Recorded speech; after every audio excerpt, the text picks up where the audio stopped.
Hello, hello. What's going on, everybody? The intro's already been ruined for you guys. I'm so sorry. Yeah, I started the stream with the wrong scene up. I had DaVinci Resolve showing. There we go. I thought it was on the starting stream soon screen, but apparently not. Well, it's still kind of loud. Alrighty. Probably should bring in some media here. Well, let me. I was overly ambitious. I just started this without even like opening things up, you know, like why, man? It's okay though, no problems. I got some Apex clips. Oh, and some Valorant clips. I got both of those going on. I don't want to butcher your name, homie, but hey, what's up? How you doing? Welcome to the streams. I'm gonna just make a new timeline.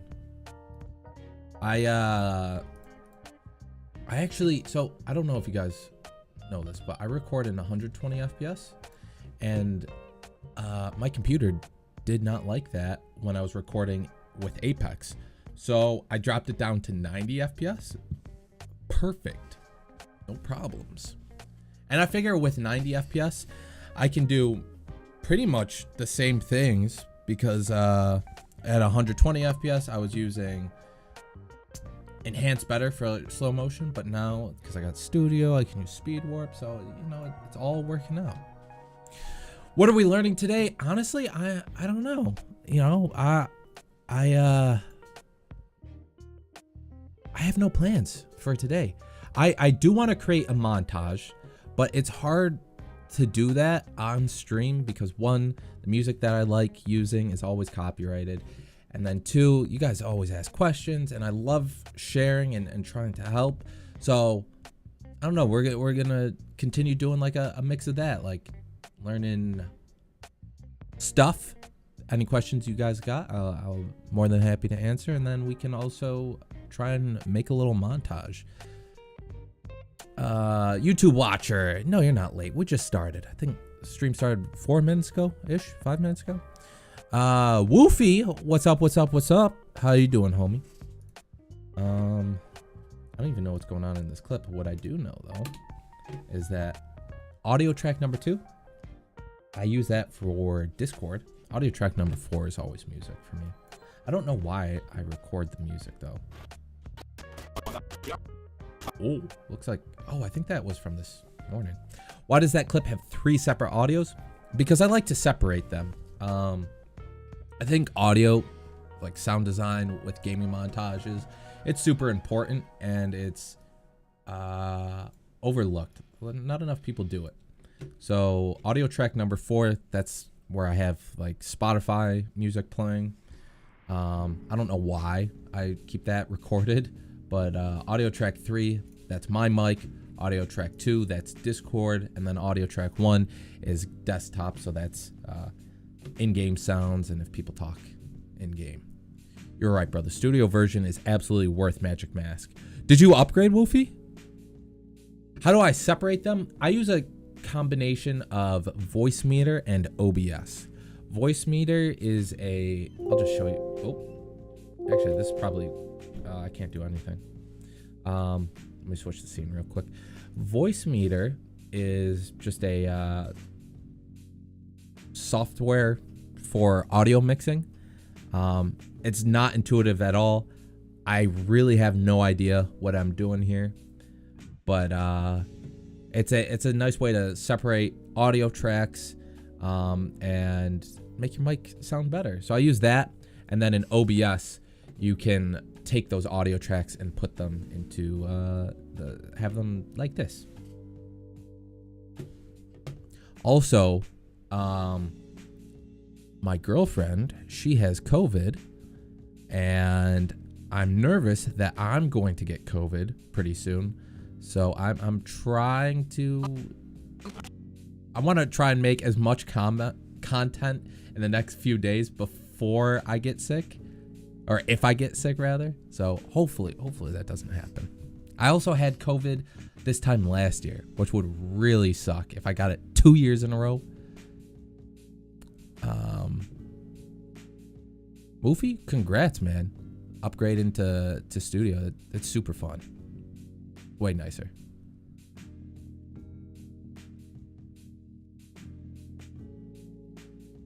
It's copyrighted. All good music is copyrighted, man. Do you ever use optimized media? Yeah, all the time. It's mostly though because when I record gameplay, I have this hard drive that's awful. It's dying, but I'm not gonna replace it yet until it actually dies. I just have clips on it, so I don't care if anything gets lost on it. But if you guys don't know how to optimize media, you just right click it and then generate optimized media.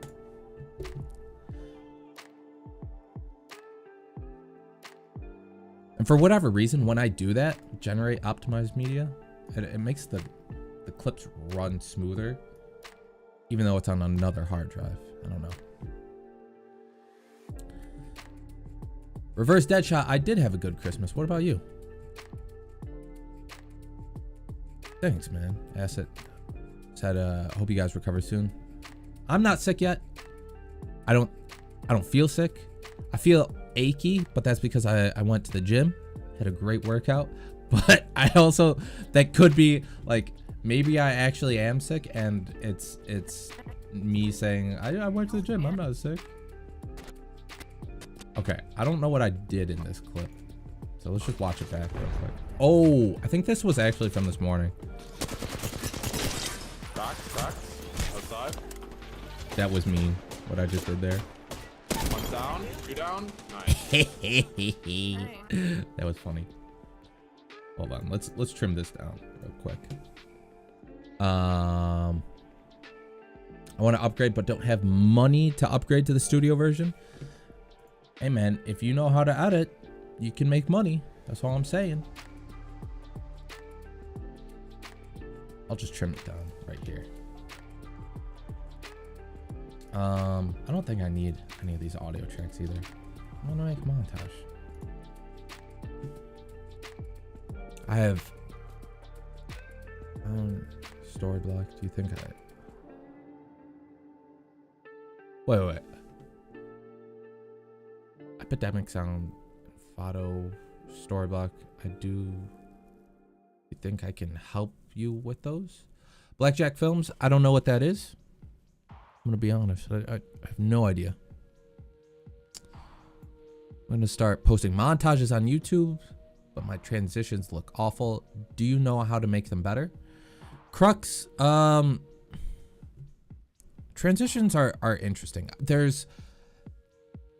Well, honestly, like, here's my thing with transitions. There's two different styles. There's like the flashy transitions, and then there's more cinematic transitions.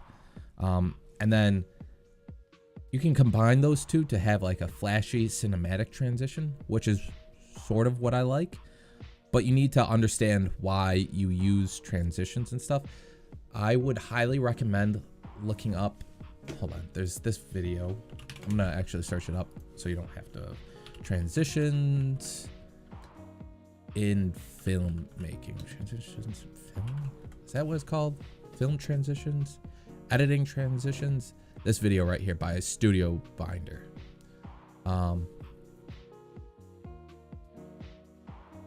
I highly recommend it. You just watch this video right here.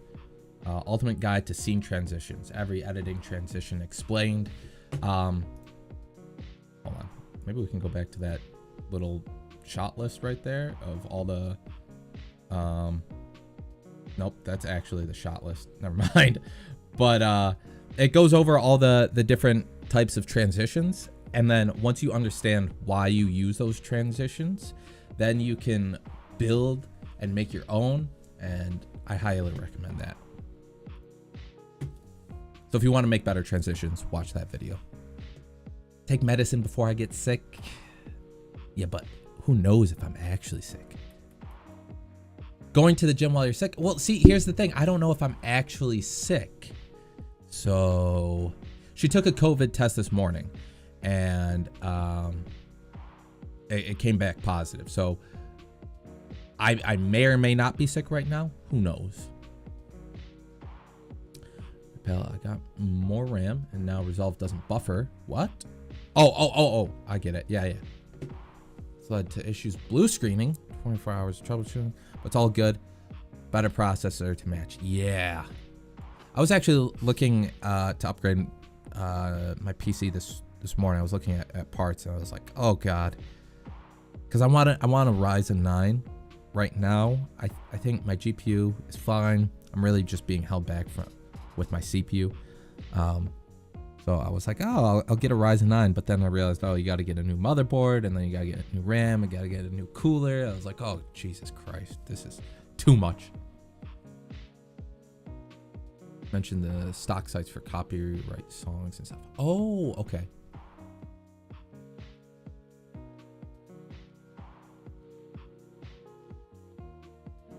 I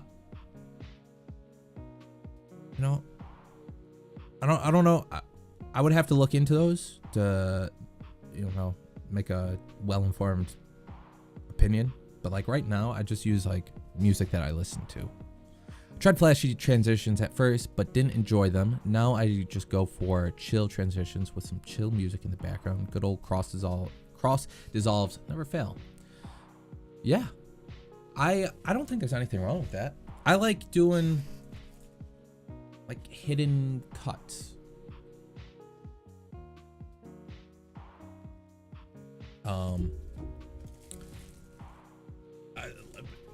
When it comes to like hidden cuts, it's using a lot of match cuts or like foreground wipes, so you don't quite see that. Those are my favorite types of transitions. Oh, also the reason why I think I might be sick.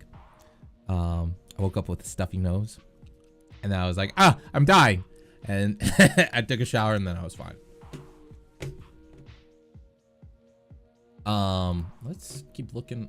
Oh, you know what? Actually, I'll leave this here. Yeah. I had some Valorant clips. I was popping off last night. I hadn't played Valorant in a little while.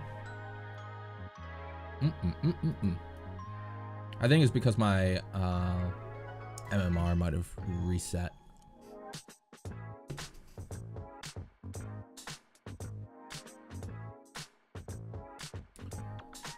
Flashy transitions can be nice in the right situation, or flash transitions.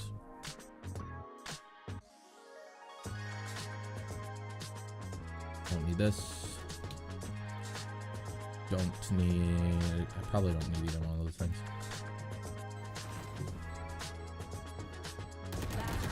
Oh. Wait a minute, why did I clip this? Oh, I remember, because I got... in the beginning of the match, I got 2 op shots.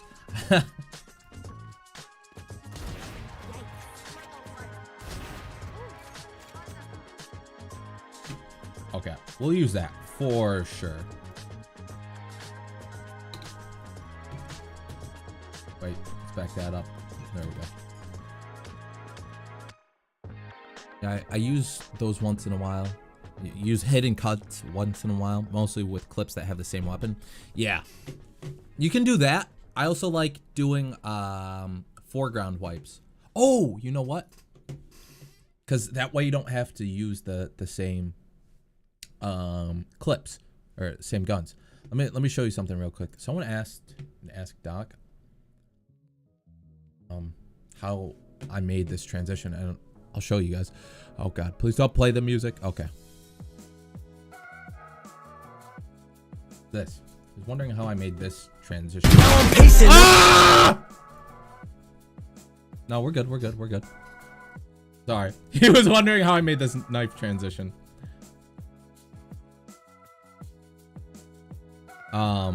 This is like what I was talking about with like hidden cuts and being able to transition to another clip with foreground wipes.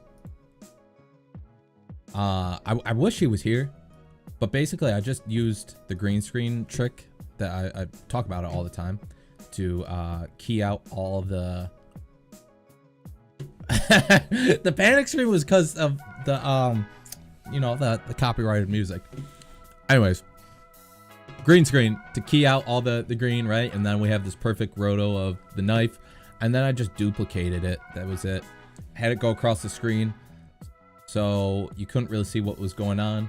And I think on the right side I faded to the other clip. If you look at the right side, and then when it goes back to the left, it's literally a foreground wipe.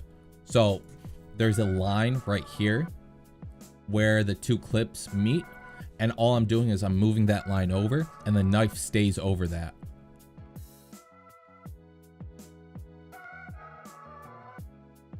Also, there's blur. I think I blurred the background too. It's kind of hard to tell right now because poo-poo quality. Can you describe in a few words what's the pros and cons of Resolve compared to After Effects when it comes to editing Val? Well, it's not just Valorant. Editing with DaVinci Resolve is universal, right? It's not just going to be with Valorant clips or Apex or Call of Duty or whatever you use. It's just different workflows. I would say the biggest pros are Resolve. If you get the paid version, it's a one-time payment. Whereas After Effects, excuse me, it's a subscription. And then the other big pro is with Resolve, you have a node-based workflow, which is confusing to people at first, but it allows you to create really complicated things that are easy to understand. Whereas with a layer-based system, you know, you have to open up layers to go into settings, to go into other settings. It's annoying. So node-based workflows tend to be favored more. The cons of using DaVinci Resolve compared to After Effects is that there's just not a lot of tutorials out there.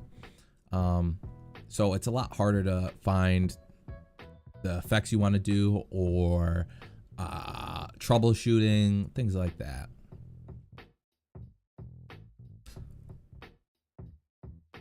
Love hate you. You have made editing more time consuming for me, but my edits have never been better. I hope that it's because the quality of the edits are going up. That's why it's more time consuming. Karma. New name's cool. Thanks, man. I've had people call me Dax or Dex. How do you guys think it's pronounced? I'm fine with either, but I've never been like, hey man, it's actually this. That's good to hear. That's good to hear. Reverse dead shot. Can you do anything in motion blur settings for Valorant montages? Huh? Oh, do I change anything in motion blur settings for Valorant montages? Not really. So like with, typically this is how I add motion blur. It's vector motion, optical flow plus vector motion blur. Maybe if we can get like a, I know I jump here, so maybe we get a, just want to make sure that's full. Maybe we'll get like a real smeared frame in a second. Playback's gonna be really slow. Hello? What? There's just no like real motion. Okay. Oh! So we got this blur, right? And let's compare that to the motion blur itself, the motion blur effect. So we turn off these two. It's kind of subtle, but you'll notice that with the motion blur effect, we have some smearing, but we also have this like a frame before, frame after, where it's transparent, right? That's actually how motion blur should look, opposed to just smeared. I think a combination of these two looks better.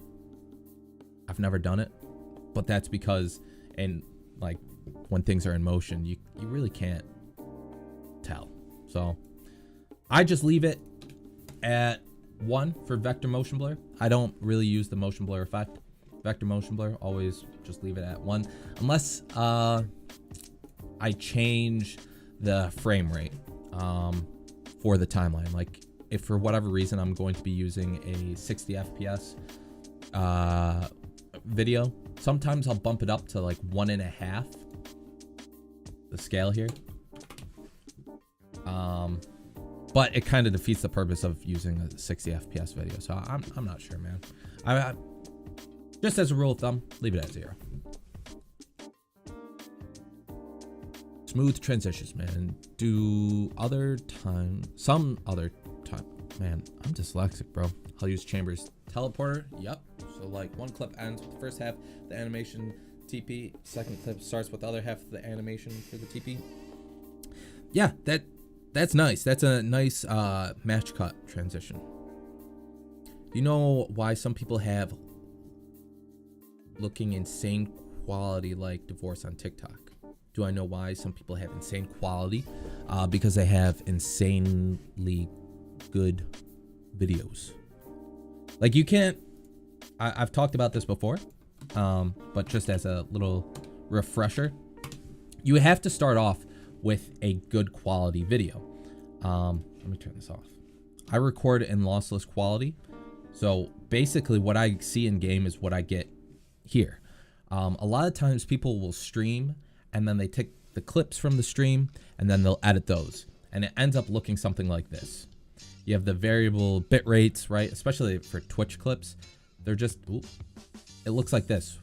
And it's called banding, where you have like these pixels and it lowers the quality. There's literally nothing we can do to fix this. I take that back. There is something that we can add if you have the studio version. It's called debanding. And it smooths out these areas with all those pixels, but it really doesn't look the same as this. Notice all the quality that we lost. We have like all these like little dots, and then with the debanding, we don't have that. So you have to start off with a good quality video. And for the most part, like, it doesn't matter what software you use, the render settings are, the default render settings are going to be good. Like, you don't need to mess with those to try and bump up the quality.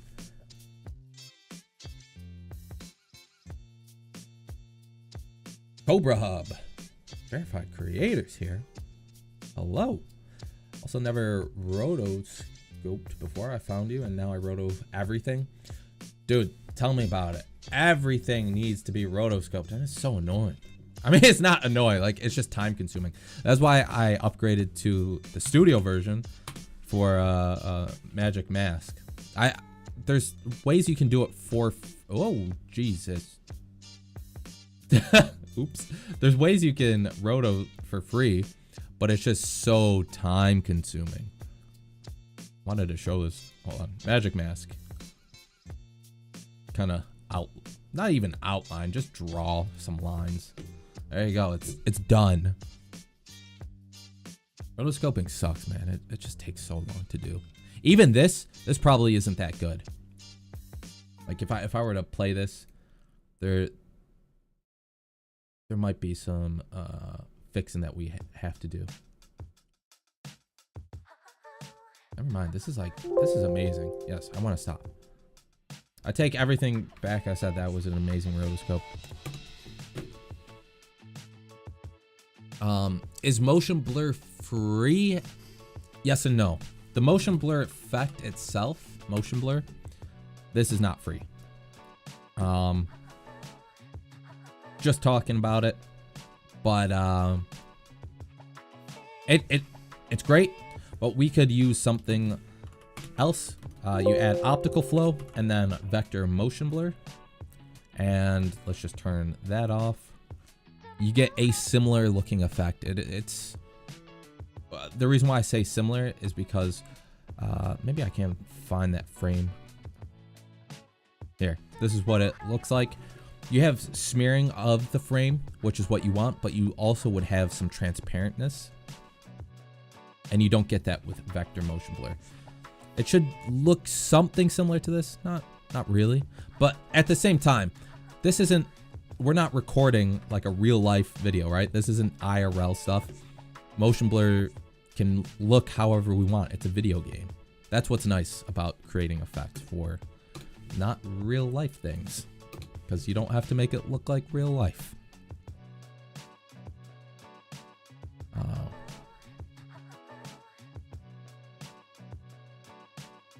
Why does DaVinci not have graphs for smooth translation and rotation, but mobile graphics app? It does. I don't know what you're talking about. Look, we'll just add 2 size keyframes here. You go to spline, zoom to fit. Probably should make this a little bit smaller. Check that transform node, because that's where we have the keyframe. Now you have your graph. You can do whatever you want with this, man. Make this smaller. Actually, let's just this, and we'll bring this down. Now we can see what sort of weirdness we made. That's actually not too bad. I thought that was gonna look awful. Comes off of the canvas. Bam! Why is my name Dex? It's because I wrote a well thought out email in a very professional setting. It was beautiful. Made me cry at the very end of it. And then I signed up Fart Doctor and I could not stop laughing. So I just thought it would be, for the future reasons, have something a little bit more professional. Even though I prefer Fart Doctor, if I'm being honest. Only the OGs are gonna know. Why don't you paint mask instead of polymask? Good question. It's because I've always polymasked. I've never paint masked before. I'm sure that it's just as good, but I just learned with polymasking. But I don't use the polymask anymore. I always use Magic Mask. I take that back. Sometimes I'll use like a polymask, but for the most part, it's just not Not what I use. Snag Music, hello.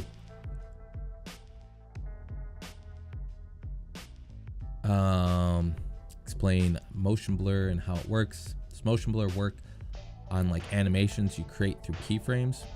To be honest, I don't understand the mechanics behind it, right? Like I don't understand how vector motion blur works. Oh, can't just add vector motion blur. We gotta add optical flow. I don't understand how that works. Like I don't quite yeah. I don't get it. I just don't. And I don't think you have to understand it.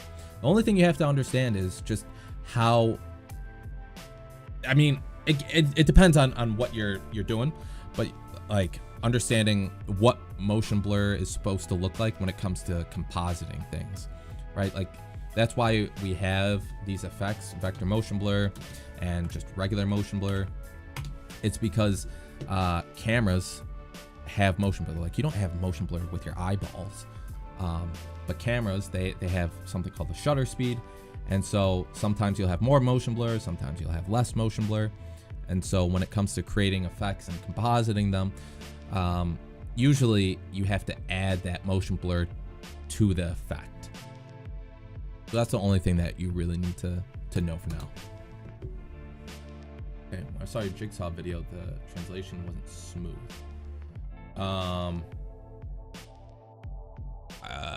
I don't think you watched that video because I definitely went over that.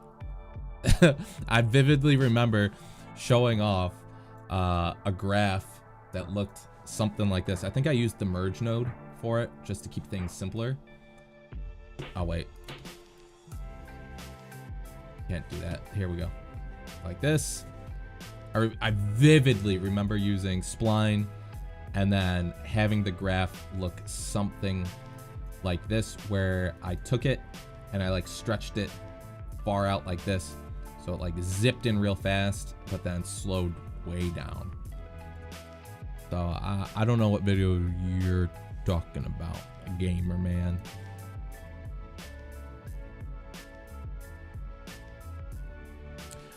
The delay is, I keep forgetting to fix that, man, but I'm also like catching up on chat. I'm trying to read everyone's comments and answer every question. I'm trying to edit a video and I'm done, but I don't know how to do an outro. My first video, so I'm trying to show a screen and just say thanks for watching. Damien, I mean, there's a lot of ways. Like, I don't know what you're trying to do. Like, you could just you know, put a text note on and say thanks. Thanks, dude. There you go. That's how that's how you could do it, right? But if you want something like a little bit more professional, Reverse Deadshot just said put in a fusion composition. So easiest way to do that is while you're in the edit tab, you go to effects, fusion composition, you drop it down. I like doing that opposed to right clicking in your media pool and then new fusion composition, because then you have to set the frame rate and it's just, it can get confusing. Fusion, and now the world is limitless. You can think of this as like a way to do, I don't know, animate things easily. Oh, not like that. There we go. You can set the background to whatever color you want. Maybe you want like a gradient or a four-corner gradient. That's what we'll use instead. Make the bottom right this color darker, something like this. And then if you want the text to be animated, thanks for watching. Just realized these are backwards. This isn't even connected, that's why. There we go. By the way, if you guys didn't know this, if you hold left shift and left click and you take whatever node you want and you hover over the pipeline, it'll highlight, and when you let go, it gets added in. Super useful keybind. Thanks for watching. Cool, we got that. Could add like a transform node afterwards and keyframe that in. All right, keyframe here, move it over. say 30 frames, wait 1 second, reset this to 0.5, spline, translation, or spline, zoom to fit, still on my mind. Highlight that, hit F on your keyboard if you just want like a simple ease in. You could also just drag that out. There we go. Thanks for watching.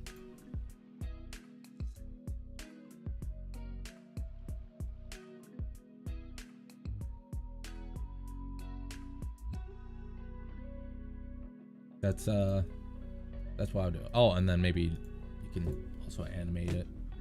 Little outro. I actually just watched a video about a neat little plugin that makes doing these sort of outros nice. Without the use of keyframes. This one to be that. Thanks for watching. Whoa. Oh, also, you know what we could do? Could add some motion blur to this.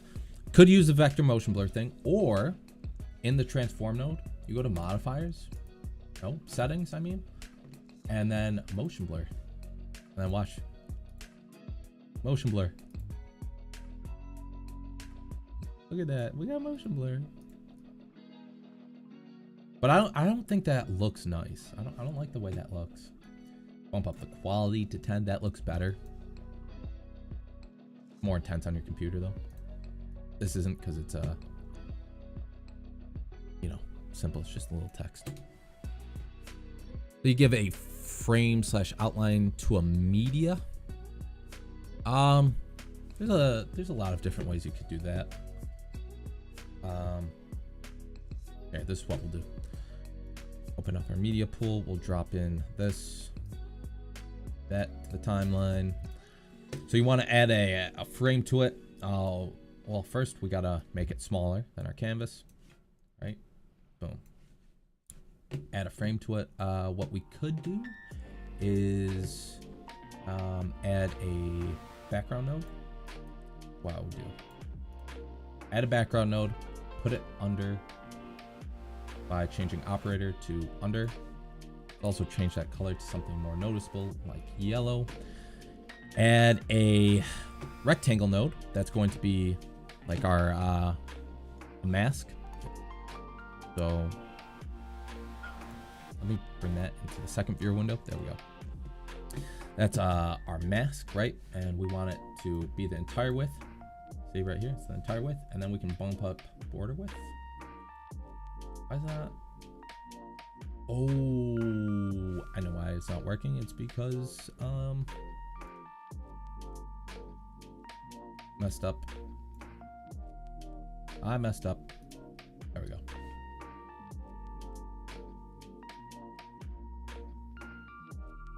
Make it smaller.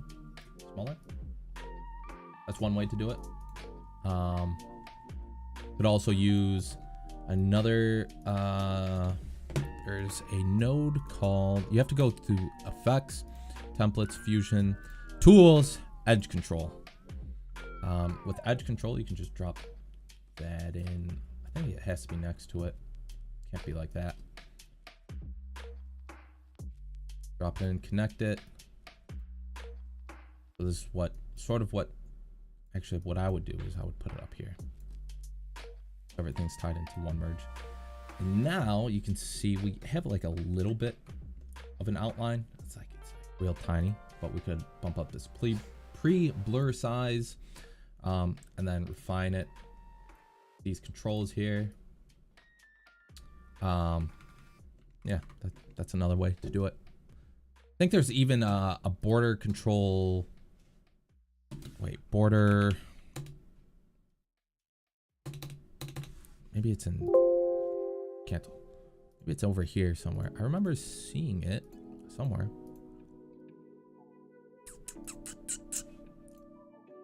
It was an effect. Yeah, colored border.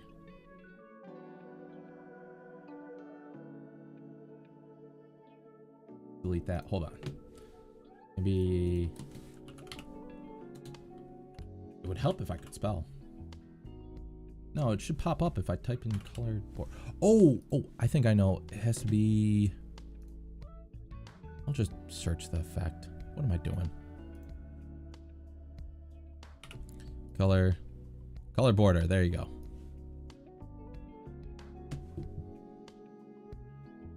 That's another way to do it. There's a lot of different ways. That's what I'm trying to get across here.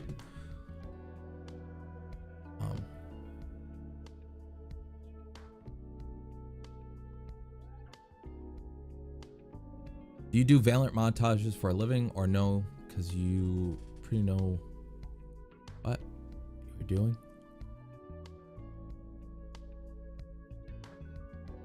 I make a lot of Valorant montages, but I don't like making only Valorant montages.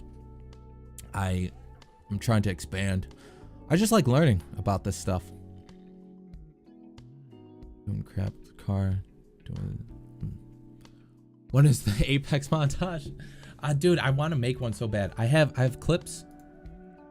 To be honest, I don't really know what's good in Apex. You know what I mean? What are the minimum specs for DaVinci Resolve? I think you have to have a Ryzen 7 or an i7 for a CPU, 16 gigabytes of RAM, and then 2 gigabytes of VRAM.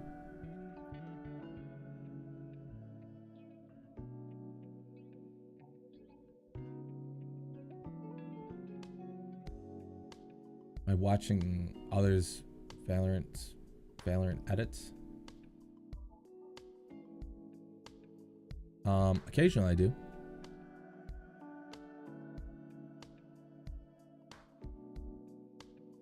I don't think that they're like, I mean, there's obviously great editors, but they just have a certain style.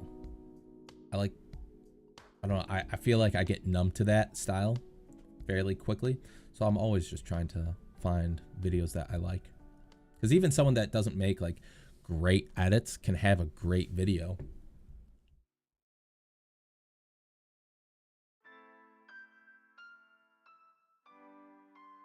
Is there a way you can make playback smoother? Yep, you go to playback, timeline proxy resolution. You can cut it in half or a quarter. You could also right click your video, generate optimized media. If you have a lot of effects, you could render it in place. Tons of different ways. Dude, Apex is so fun. I wish that it had a replay system though. If it did, I would drop Valorant in a second. It's annoying when a game doesn't have a replay system. At least with Valorant, I can jump into a custom game and record things. Plat and Valorant and your edits are still fire, so it doesn't matter, right? Trying to say Plat is dog shit. Yeah, I mean, like, look, part of being an editor is being able to tell a good story, right? Like, no one cares about gameplay really, right? You could be Iron 1 and make it look like you play great. That's part of being an editor. 8 gigabytes of RAM with DaVinci? That's bold. Comes out good. MP and everything. YouTube gives out the option for it. Hey, that's good, man. You shouldn't have any. Well, actually, I don't know what videos, but like, you shouldn't have any problems with like working with like a 1080p video and it not looking nice, you know. Fluffy, hello. You're not late, man. We just started like 43 minutes ago, but that's fine.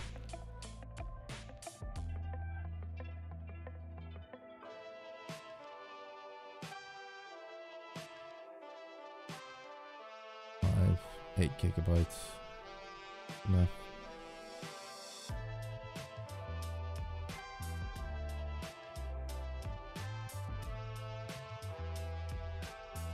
You show how to make slow mode to speed up to a kill with speed graphs. I have an entire video on it, called velocity edits. You just right click, retime controls, or control R, add a speed point, add a speed point. Anywhere where these speed points are, it cuts off to right here, right? So we can make this at 26% speed, and then right here 100% speed. But obviously when we hit this speed point, we're at 100% speed. Actually, probably something, make it like right here, so that way it's a little bit more noticeable.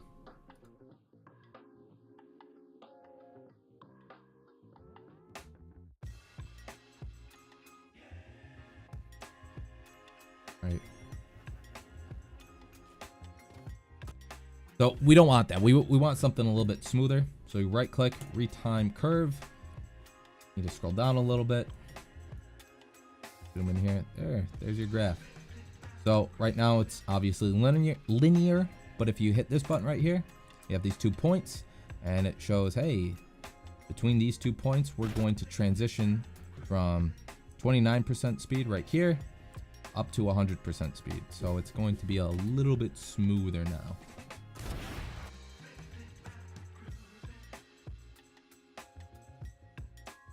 And then the other thing you need to do is, depending on, you know, what frame rate your video is recorded in, and then the timeline, retime process.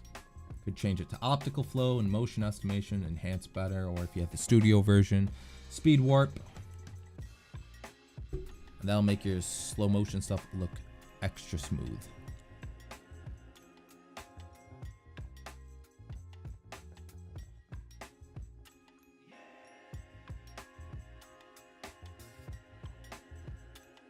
Okay, 1080p.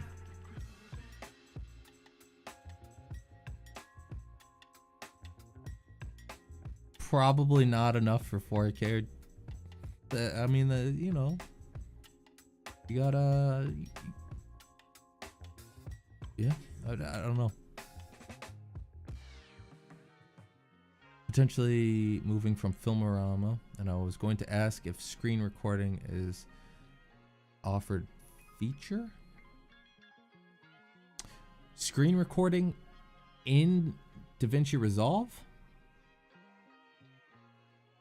Is that the question? Wolfie, have fun with Shadow Hunt. Why you make Valorant montage? Isn't there not as much demand for other stuff? Billy, it's not about supply and demand, right? Like if you want to create video game content, hey, thanks for the sub. I don't know how to pronounce that. I'm sorry. I don't want to butcher your name, man. But yeah, it's not about supply and demand. It's about doing what you love. I love playing Valorant. I could play some no-name game with like 5 viewers on Twitch, but I'm not going to enjoy my time there. And there's also the fact that there's 5 people watching it. So you're capping yourself. Your skill ceiling is limited. You know what I mean?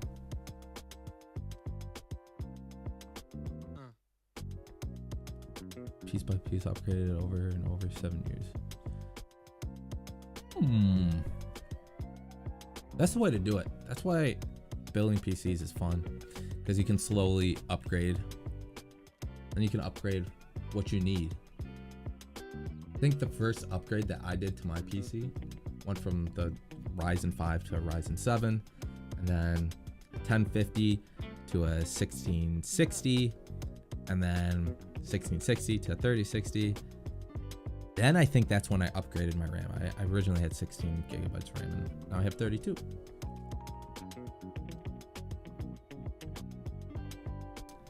Do you do edit reviews? I don't, but I've gotten so many requests for that. So after the new year, I'm going to do a edit review stream. So if you're not a part of the Discord, it's in the description. But you join the Discord, I'm gonna put out a notification. You send your montage, and then we'll do one big edit review stream. Play Need for Speed? No.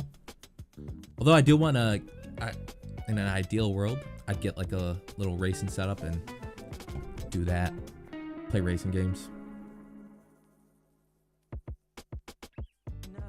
New to your channel as well as DaVinci, enjoying your streams. Don't get Fusion very well, even at the basic level. I'd love to learn it one day, but I know it'll take time. Yeah, AJ, it takes a little time to learn Fusion, but it's not as complicated as you think. For me, it really clicked when I realized that DaVinci is, or Fusion, working with nodes here, is like reading. We're going left to right. I've shown this example a dozen times, but it's because I think that it works really well. We're gonna change this to screen and this one to, maybe we'll change this to red. There we go. So green and red, we have green. You can see that right here. If I bring this into the window, you'll see we have a green screen, and this is red. If I bring this into the window, you'll see it's red. Green and red together, they make yellow. So these merges, that's how you tie in to the main pipeline. Media in, that's your video. Bring that in, that's our video. We have a background node, it's just a color node, that's green. We want to tie that into our video with the merge, green. We also changed the apply mode to screen, so we can see a little bit of the background here. Did the same thing again, but with a red color node. Once again, we have to tie that in with a merge. Boom. All of this gets mixed together and gets put into media out 1, which is the finalized version. That's all the effects applied. I know that it's, you know, merge 2 looks the same as media out 1, but that's because we don't have any more effects. Like, we could apply a blur effect. Yeah, we can see that we're blurring stuff, sort of. I mean, this is bright, so it's kind of hard to see, but it's yeah, just think of it like reading and start simple, and you can create more complicated things as time goes on. Low-key weird seeing another DaVinci editor. I struggled to find tutorials for a long time and eventually stopped uploading due to a busy schedule, but you always helped. Big ups to you. Thanks, Deku. I hope you're uploading again.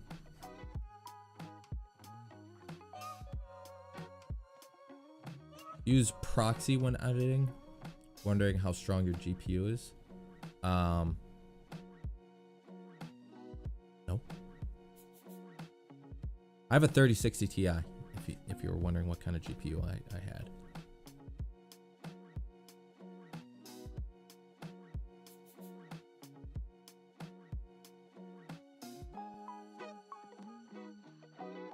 Hard time tracking Valorant guns.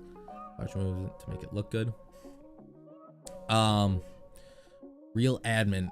Honestly, the best thing to do is to roto the gun. I'm loosely familiar with Uni Exacto, but I don't use plugins. But I also don't really have problems with tracking stuff to weapon skins and stuff like that.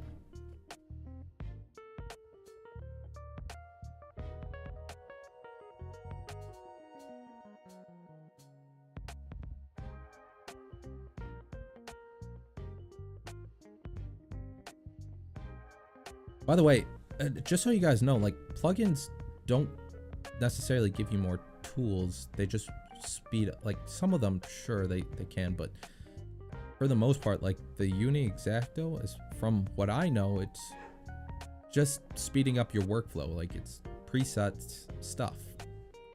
You can tweak it, sure, but like, you can create the same effects without it. And then the nice thing is that you can save it too.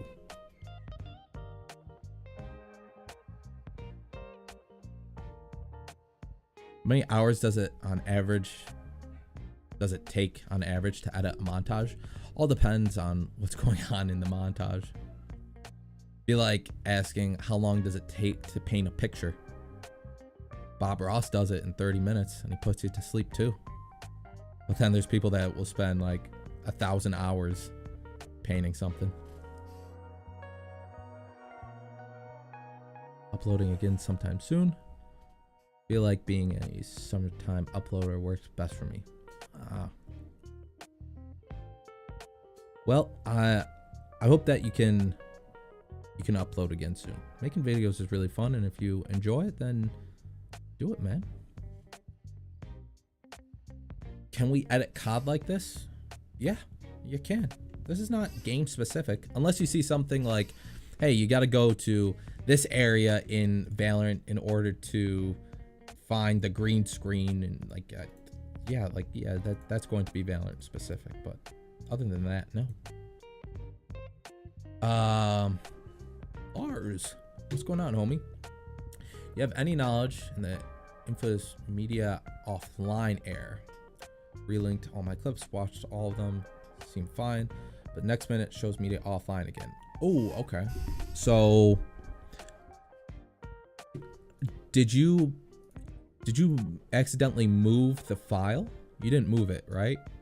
Like if it was in your video folder and then maybe you put it in like Valorant video folder. You didn't do that, right? Oh no, because you said you relinked the clips. Could be a corrupt version, perhaps. That's happened to me before. Why don't I use After Effects? Because I use DaVinci Resolve.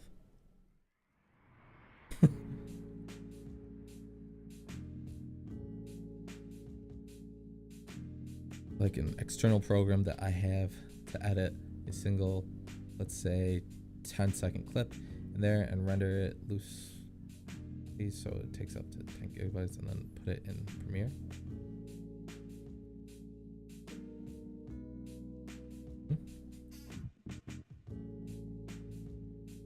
You'll have a question. I saw multiple DaVinci Resolve Valorant effects on TikTok, YouTube. Can you remake those effects? Probably. I mean, you can make a lot of things in DaVinci Resolve. I don't know what effects you're talking about though.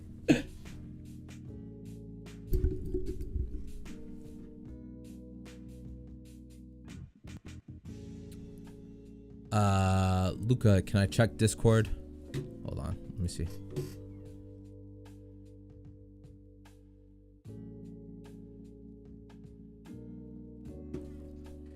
Why didn't you just ask this? Wait. Wait. Did this coloring only possible in DaVinci Resolve, or I can't do something like this in After Effects? What? You're just asking about like a color grading clip? You can color grade in DaVinci Resolve. Color grading in DaVinci Resolve is way easier and better than After Effects or Adobe in general.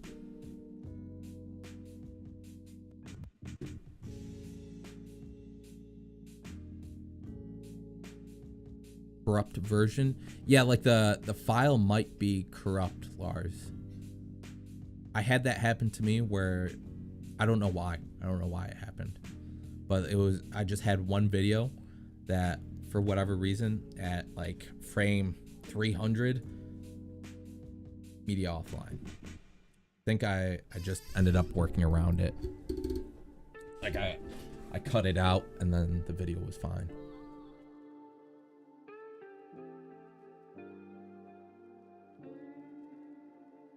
Because it happened to me like a long time ago, like a year ago. And I originally moved the file from one folder to another, and then I relinked it. But is it just like happening randomly within the video, media offline? 'Cause the only thing I could think is that you have the video's corrupted. Sub and a like. Oh, sub and a like. Generally like seeing other. Dude, I am losing it today. Generally like seeing other people that do what I do. What I'm trying to get better at. Learning how to do slow motion graphs to frag.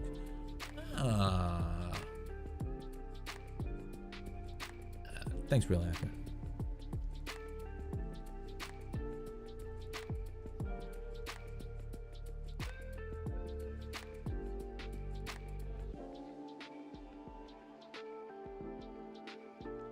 Any tips for someone that used to use edits on DaVinci? So you were a mobile editor and now you're a DaVinci editor? You just gotta, it's gonna suck, but you just have to edit something. Anyway, the biggest thing is learning the UI, and the only way to really do that is to use it. Just a little bit every day, you know, practice makes perfect.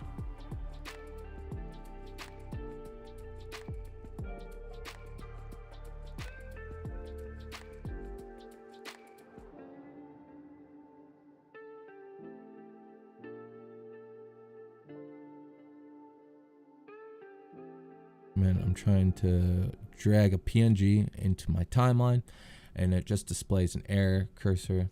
I can't drag it. Do you know how I can fix it? Are you sure it's a PNG and not like the web file?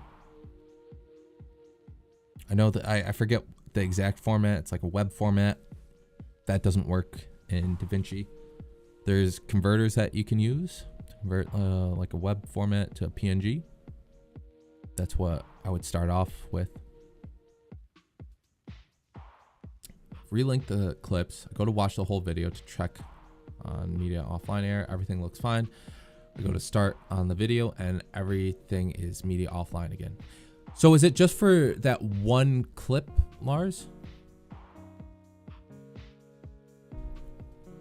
Assets, man, every time I edit a video it becomes a mess. I found a streamlined process, but still so hard sometimes. I mean, I know that you can use smart bins. It's a way to look up the videos you're looking for, right? And things can be disorganized, like you can have everything just in a master bin and then look it up through smart bins, but really just creating new bins, trying to stay organized. That's how I do it. There might be a better way, but yeah, that's just how I do it. I'm sorry, man. Trying to make my own montage. Hey, I'm glad to hear that, man. Glad that tutorials can help you, and good luck on your montage. Learned DaVinci, moved to Premiere Pro, now back to DaVinci because it's the same thing but better. Got tired paying monthly payments on Premiere Pro. That's typically how it goes. Most people don't go from DaVinci to Premiere back to DaVinci. It's usually they start on Premiere, then they move to DaVinci.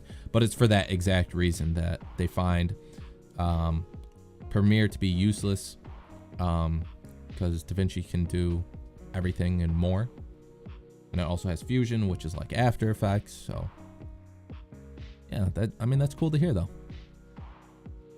Coloring in DaVinci is easier. So for example, on this video I sent on Discord, is it possible in After Effects?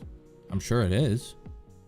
I'm just saying that Luca, coloring in DaVinci Resolve originally started off as like the color grading software. It's just better optimized for it. You have more options, more settings. Like it's the best color grading software out there. It's used in professional films. Like I said, it's the shit. Okay, I'm sure you can do whatever color grade. Like I don't need to look at it in Discord, the video. Sure, you can do that in After Effects, but I can promise you, you'll have a better time doing it in DaVinci. I also don't use After Effects, so I can't help you out there if you wanted to make it in After Effects. You converted the file from the web to the PNG. Did it work now? Can't sync music good when I'm trying to do velocity. Get better then. I'm just kidding, man. If you're trying to sync music and like you're having trouble, you can try extending the audio so that way you can see the waves a little bit better. you know, just making your workspace a little bit better optimized. If you hover in between these audio tracks, you'll have this new cursor. Just click, drag, you can zoom in, really find those audio waves. And personally, what I would do is I would mark them out, you know, go through, hit M on your keyboard, make a marker, M, M, M, M, M, M.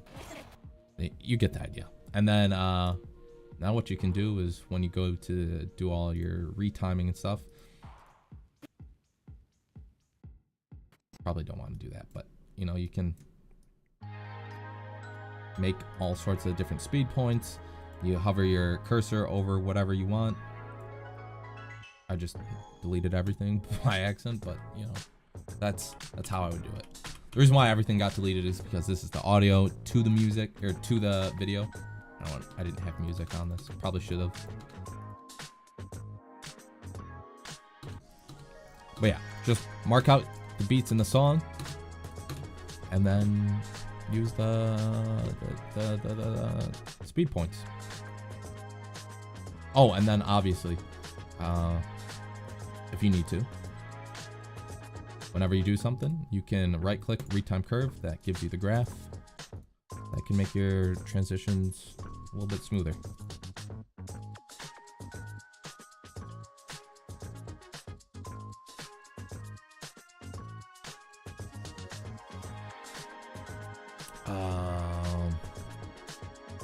Color grading is still lost on me. I mean, luckily I don't know what you're doing, but at least what I'm doing, it's video game footage, right? I assume most of us are here for video games, right? We don't have to do any color correction. What we're doing is color grading, because color correction is fixing the image to bring it back up to normal levels. But because we recorded a video game, the levels are normal. So everything that we do to it from now is considered color grading because we're making creative choices. And then there's a little nuance between it, but like what I always start with is the contrast. It's making sure the black and white levels, exposure, all of that looks the way you want. So I start with my curve, and I typically like things that are a little bit darker, maybe a little bit more exposed, but higher in contrast is typically what I like. Not like this though. This is too much. Trying to fix this a little bit. I could see maybe some confusion with like what things are called. You know, lift, that's the dark points. Gain, that's the light points. So I like to think as lift as shadows, gain as light, gamma as everything in between the light and shadows. So like let's say this is light, this is shadow.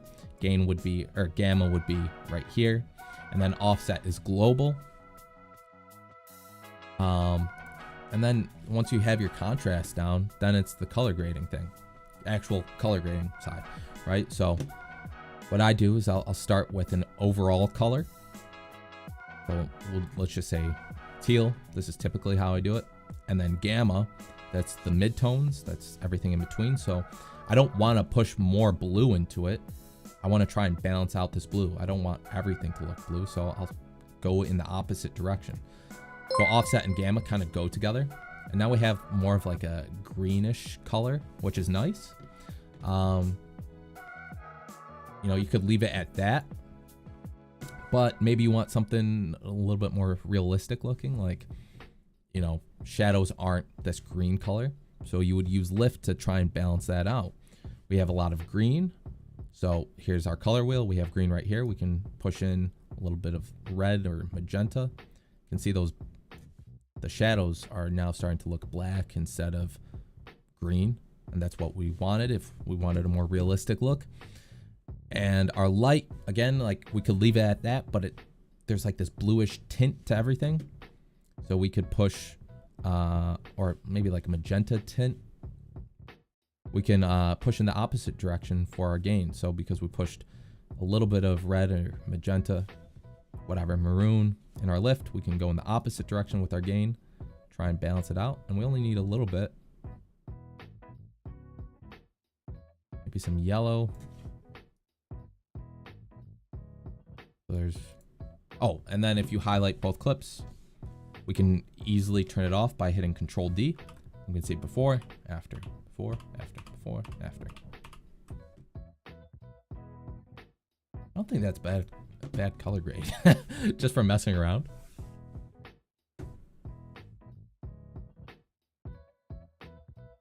Can I explain the basics of Fusion real quick? Fusion,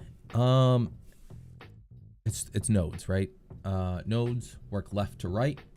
Our media in 1 is our video, and our media out 2 is the final version after we applied all of our effects. The nice thing about nodes is that we can move them around. So maybe you want to keep, like you came from Premiere or After Effects and you want to keep that layer-based system. You could take your media out, put it above your media in 1, and now you're working in that layer-based system. So with layers, you know, what's ever at the top is showing first. Actually, we'll have this background. It's just a color node, black. Make it red for right now, and then we'll apply this text node, and we should have some. Oh god, this is why you don't want to work like this, because everything will just get like when it first gets put in, it'll be weird. Text. So color node, remember that's what we have first, and then sitting on top of that is our text. Personally though, I keep everything left to right because it's like reading. So it's the same thing, just like reading. But we want to, the reason why we have these merges is because that's how you tie things into the main pipeline. So this is the main pipeline, and we wanted to, sorry, I'm chewing gum and it just got caught in my mouth all weird. We have these merges tied into the pipeline, so that way, you know, we have our effects applied. We could also maybe apply the merges like this. So now it's just connected with one merge to that main pipeline. And the advantage of that is we could apply a transform node, for example, and now we can easily control this newly created effect, opposed to if we were to have it set up like this. If we put the merge node back here, remember it's left to right, we're also affecting this media in. So our media is being affected. As far as these arrows go, because that's also kind of confusing. If you hover over them, DaVinci will tell you what it does. But the gold is your background, green is foreground, and blue is mask. So maybe we didn't want to have this red rectangle, we wanted a circle. So we drag in an ellipse, connect it to the mask, boom. So that's like kind of the basics of how Fusion works. From there, it gets more complicated, but with that amount of knowledge, you should be able to do some pretty basic effects with it. By the way, I'm really behind on chat. I'm trying to catch up.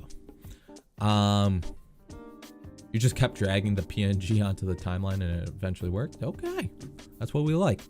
Will I ever give After Effects a try? I'm using DaVinci, so no. How to zoom in and out quickly. Drop in a transform, add a size keyframe, add another size keyframe, or you don't have to add another size keyframe, just bump it up. Then move it over again, set the size back to 1, or you click that little dot. So now we're zooming in and zooming out. And what we can do now is open up our spline. This is our graph. Check whatever node you want. Zoom to fit so you can actually see all the keyframes. Here's our keyframes. Now when you highlight them, you have the ability to mess with the, oh, don't want to add one. Now you have the ability to mess with the graph and how it does the graph stuff. So if you wanted to zoom in quickly and zoom out quickly, you would just mess with the graph. So it went something like this. There you go. Zoom in quickly, zoom out quickly.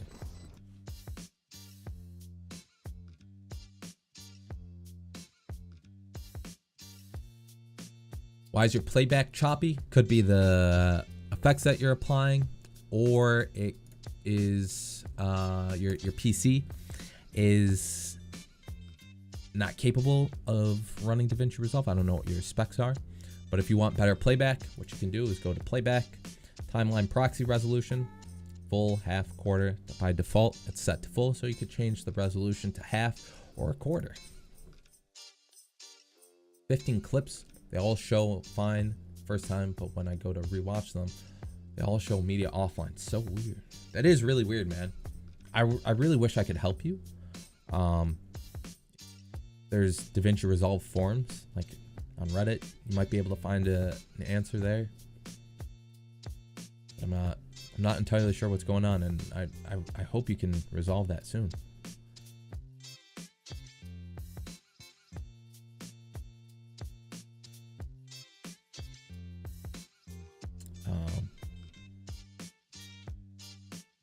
Hold on.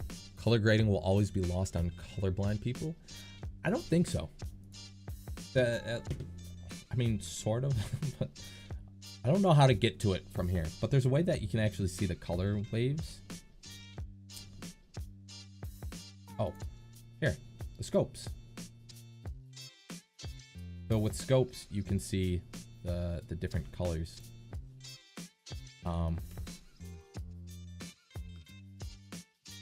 Without the color grading, with the color grading, out, with, you can see the, to be honest, I don't know too much about them and how they work. I know this is how you do some proper color grading instead of just like eyeballing it. But the scopes really help with color grading. So even if you are colorblind, you can still get some pretty good results here.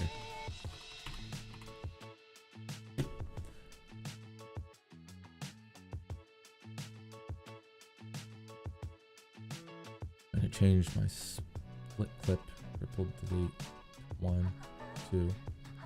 Mess up, the whole menu scares me. I switched back.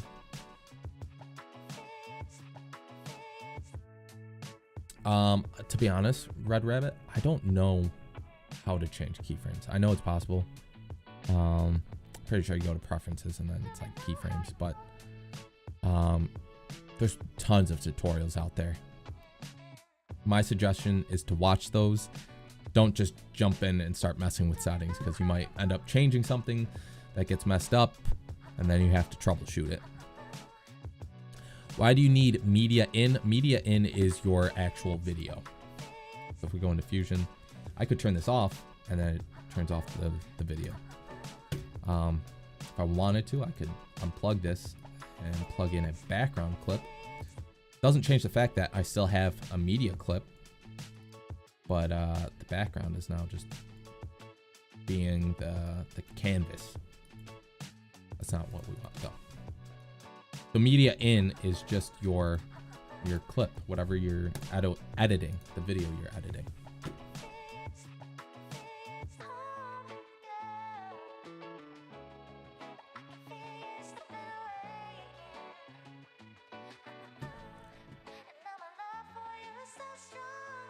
How did I learn all of this? I don't know, man. I don't know, messing around, watching tutorials. I pretty much, I realized that if I can understand the UI and how to navigate the software, then the only thing that's limiting me is my creativity, right? So I watched a lot of tutorials as I was trying to learn. Like, you know, I didn't know how to slow clips down properly at first. So I looked up a video on how to do it. Now I know how to do that and I can create velocity edits. I didn't know how to add motion blur to videos, so I looked up a tutorial on that, you know. But now you can combine all of these little things that you know, these basic things, and you can make more complex things. Creating effects is just learning how to deconstruct it to its most basic form and then building on top of that.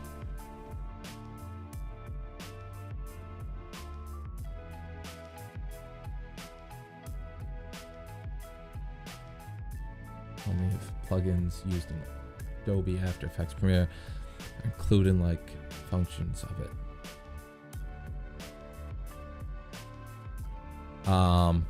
Are you asking if Adobe plugins work with DaVinci? I would assume that it depends on the plugin, but for the most part, no.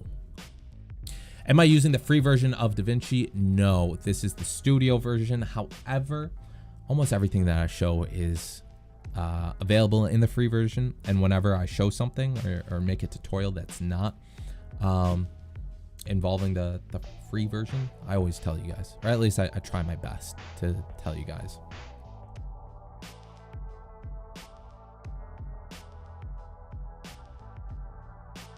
More time.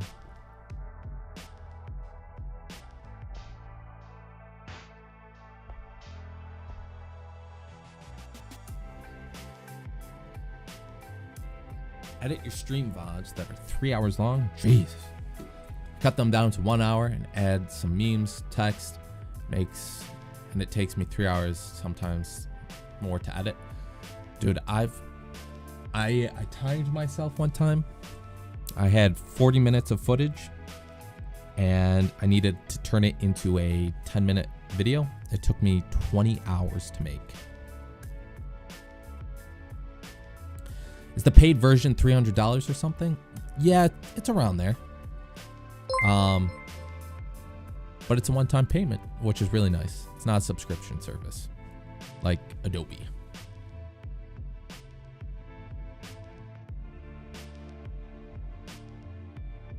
$14K. What's going on, man?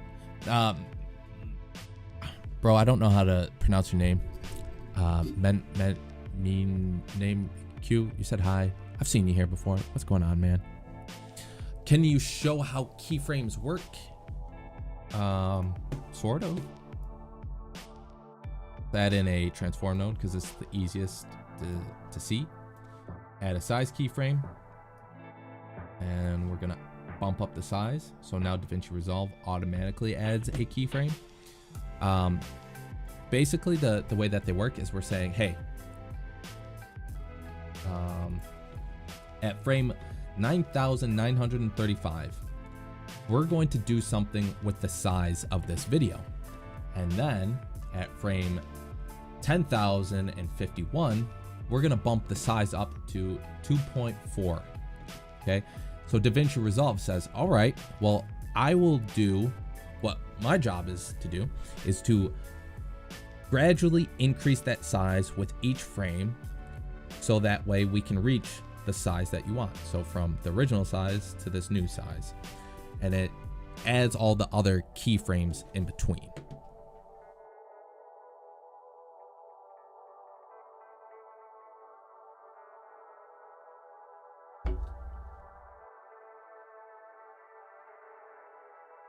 You refuse to buy Resolve on the grounds that all you want is Magic Mask. Bro, there are so many nice things in the studio version outside of Magic Mask. Like, for one, actually, let me find a part in this that we can utilize a little bit better. This might work. It's called Depth Map. Depth Map is sort of like Magic Mask, except it finds depth. Give it a second. There we go. So you can kind of see we have this faint outline almost of everything that was going on. And we can refine this, make it look a little better. Isolation. Well, that's if you wanted to find a specific area. So this is really a good tool for what you call color grading. Jesus, guys, I'm losing it today.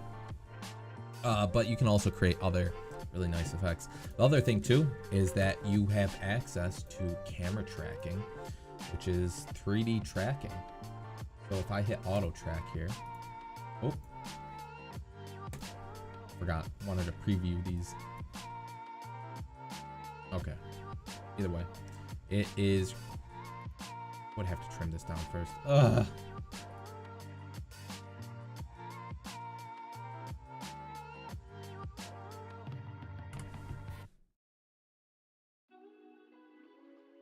Preview locations.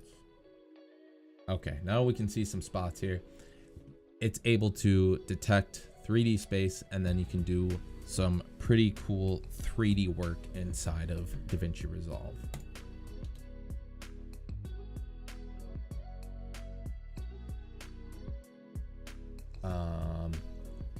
Yeah, man, it took me 20 hours to make that video.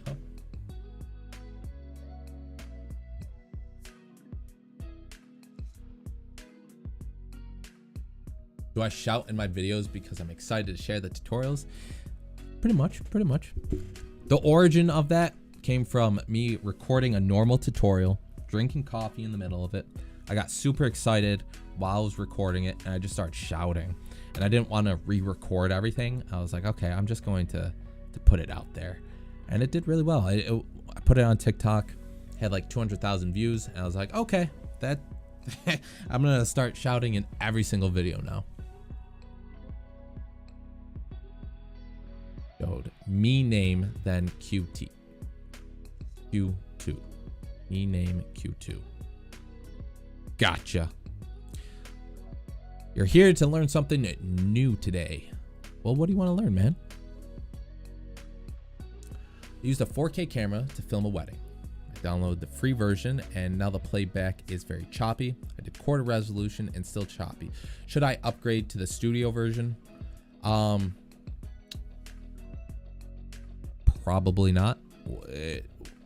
What are your PC specs? Do they meet the minimum requirements to run DaVinci? Because 4K footage is pretty hefty. Even if it does meet the minimum requirements, it could just be a hardware issue. I will say though that the studio version is better optimized. You'll have smoother playback and whatnot. But you should still have fairly decent playback at quarter resolution. So to me, that sounds a little bit more like a hardware issue. Well, how can I draw around something to remove everything I don't want? I have what you drew. You're talking about Magic Mask. It's a node that we can use. There's also a, huh?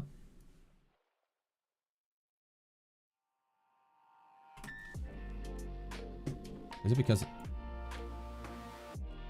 hold on, why is it?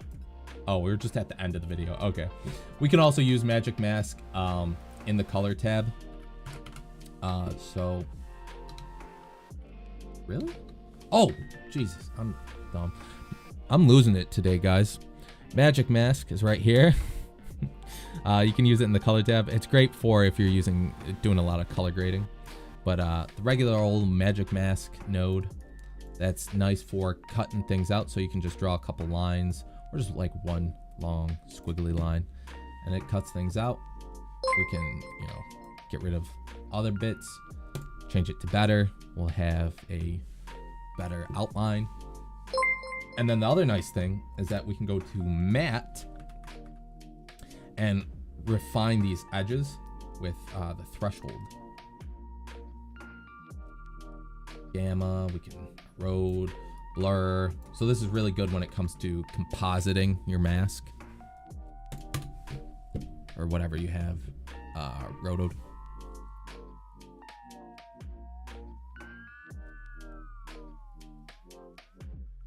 How do you add some transitions to video that are on different line?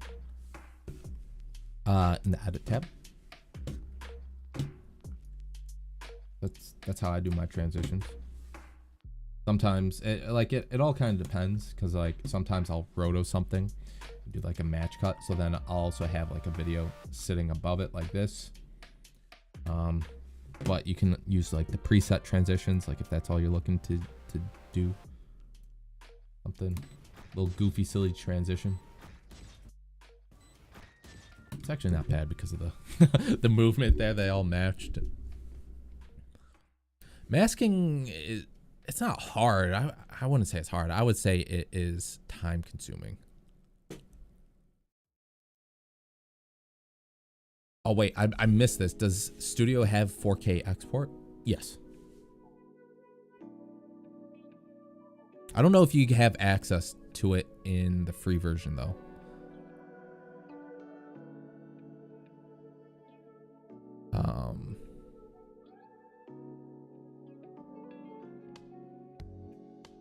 Your proxy media, that might help with the playback. But even at a quarter resolution, I don't know. Magic Mask is only in the studio version, so it's in the paid version, which is a shame. But I mean, I don't know. There's other ways you can use AI rotoscoping for free. I have a tutorial about it. 4 ways to rotoscope things. Use a website called Runway ML. Then you upscale the video.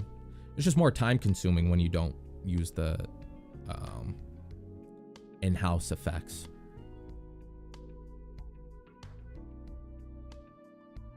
Can I show you how to remove objects in the free version of DaVinci? I mean, there's really not a way to do it. Again, you would have to utilize a website called Runway ML. They have a thing called in-painting, but it's only going to be in 720p. If you wanted to use the free version, you could pay and get a 1080p version, but then that defeats the purpose. And if you're going to pay for it, you might as well just pay for the studio version of DaVinci Resolve.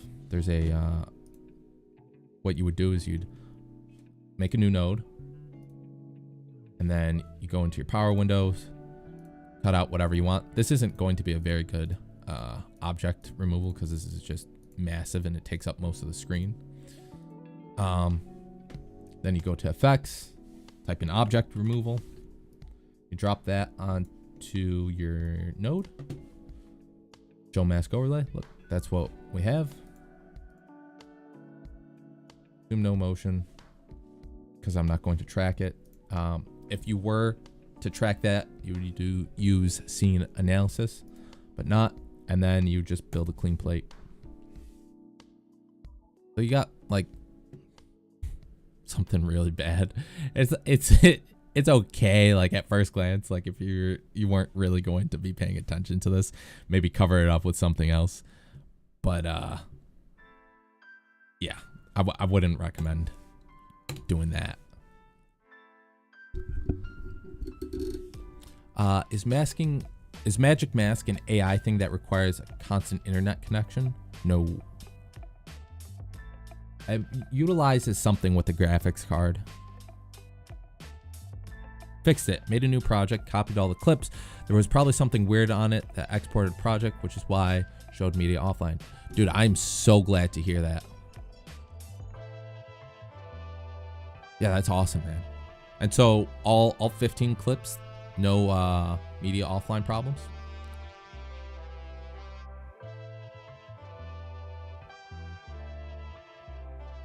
It's still too advanced for me, I guess.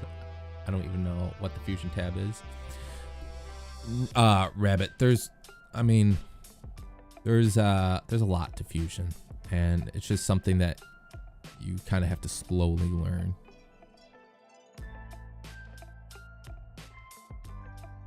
It uses a lot of cool transitions and effects. It's possible to recreate any of his effects in your free time and make a tutorial for Valorant. I mean, I can look into it, but I really only like make effects that I like. So if I don't like any of the effects, then I'm not going to use it. Give me 1 second, guys.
Oh, I'm sorry. I'm back. I had to use the bathroom.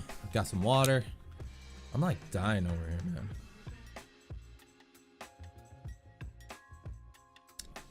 here, man. Okay, back to it. Run way better at masking than DaVinci Resolve Studio. Kind of depends on what you're trying to rotoscope, but I would say no. I think DaVinci's Roto is a little bit better. How to export the video for YouTube? Go to deliver, add to render queue, and then render it out. I mean, there's you can upload directly. I think I don't use that though, because I like to have my video separate, and then I'll you know, chop it up or something like that. Make other shorts. I'll make shorts. God, guys, I'm losing it. I have like brain fog right now. I can't think straight. Swear to God, if I'm getting sick, I'm gonna lose it.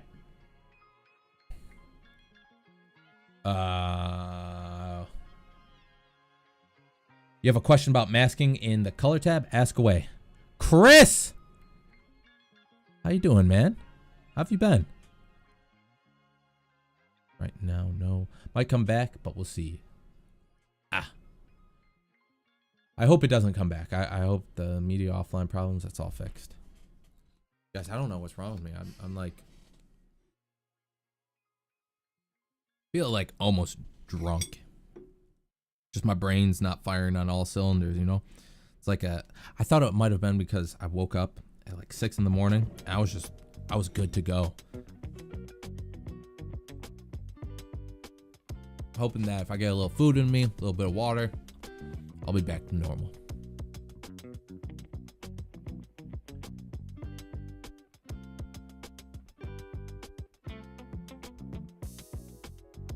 Red Rabbit. Can I show you something in the edit tab that could be useful for a beginner like me besides adding text, images, and cuts? Hey man, that's kind of what you're limited to. I mean, there's workarounds that you can do in the edit tab. Like I've seen people composite some effects, but to me, they don't look that good. For the most part, you just got to use simple effects in Fusion, man. That's the best thing. Yeah, you know what? I just saw 14K said retiming. That's like the main thing that you should be using in the edit tab. I think this is way better than, what do you call? Better than Fusion. I prefer doing all the retime stuff in the edit tab. If you wanted to do it, it's really easy to do. You just right click your clip, or you go to Control R, you hit Control R, and then it does it for me. You add speed points where you want the slow motion in your video, and then you just drag it out. Now you have now you have slow motion, and now you got to make it smooth. So you go to retime process. Further you go down, the better it's going to be, but the more intense it's going to be on your computer. With that being said, I always use optical flow, and if you have the studio version, you can use speed warp, but chances are you have the free version, enhance better for motion estimation, and then you just render it in place. That's what I do. I always start with the slow motion stuff first, and then do all the effects. Recently switched to DaVinci from Premiere Pro. Still trying to get my bearings. Do you ever use the music tab at the bottom or not? Not really. I've dabbled in Fairlight before.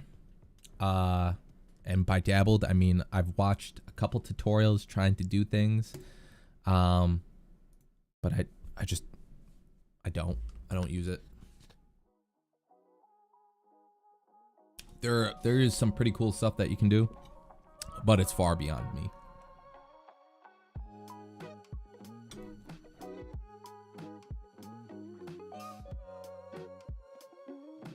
I'm eating a pistachio muffin and it is delicious. Chris. Very good. It's good to see you streaming more. Chris, you still streaming on Twitch, right?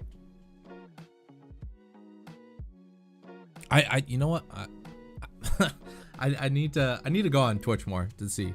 I've seen you stream before. Every now and then, I always lurk in streams. Every now and then, I've like watched you stream, but for the most part, I'm not on Twitch. But I need to start doing that more. Can I explain how graphs in the color page work? Are you talking about like the keyframes or the tracker? Because there's not really a graph. So you're talking about curves.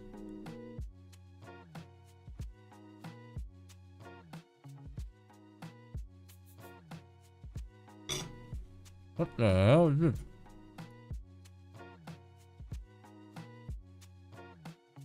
Color gray looks awful. I don't know why I said it looked good.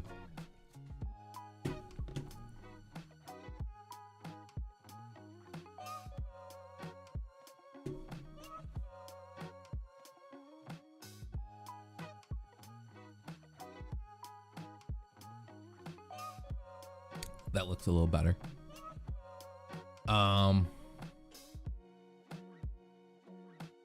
Have I ever worked in the cut section? Wait, hold on.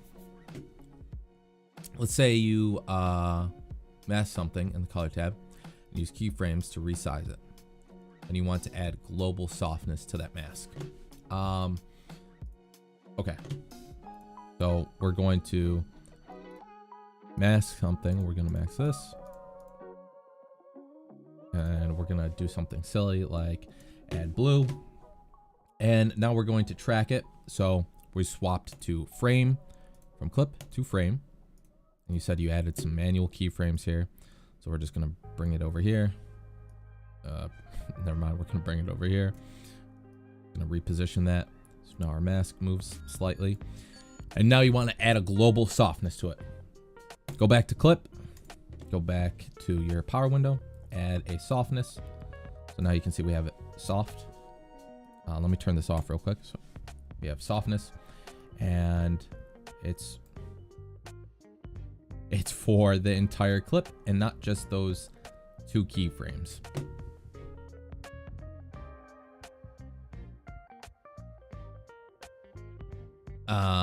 Okay, hold on. I really don't work in the cut tab, cut page, just because I'm usually working on shorter form content. It's nice, for those of you unfamiliar with it, it's nice for trimming down a lot of footage. From my understanding, you can do that very quickly, but I don't do that. I'm a Neanderthal and I'm hard-headed. So I always work in the edit tab for cutting down my clips.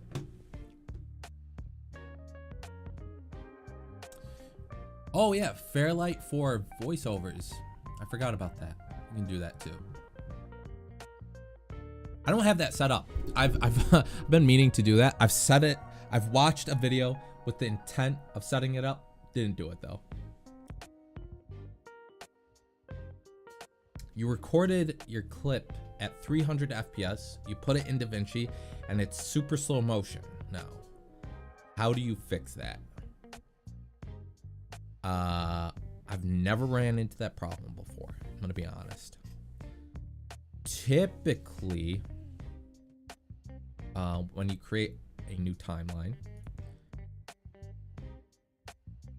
and you drop in the clip, it's going to automatically convert that clip to that timeline FPS.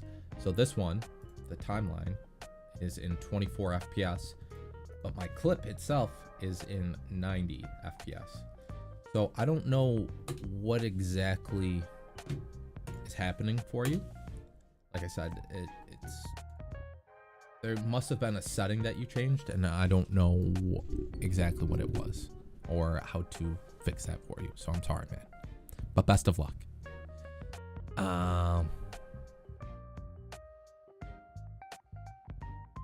Yeah, yo, I'm doing good, man. How are you? I'm like out of it today. I don't know if like I didn't sleep well or something. My girlfriend's sick though.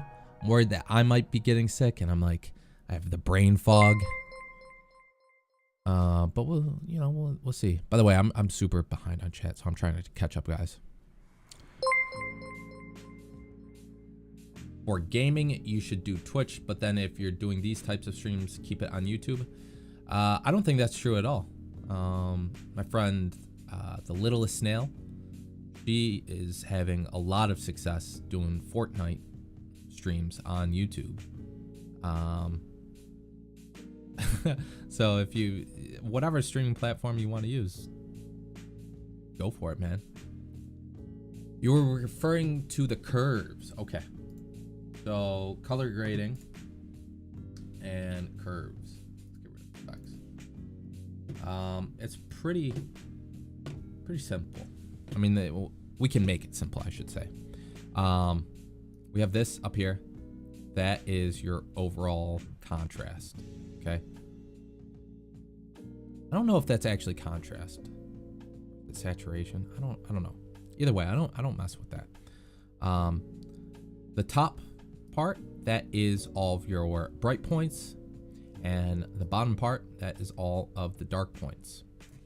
So typically when you work with this curve, what you do is that you'll add 3 points like this, and you just make a slight S.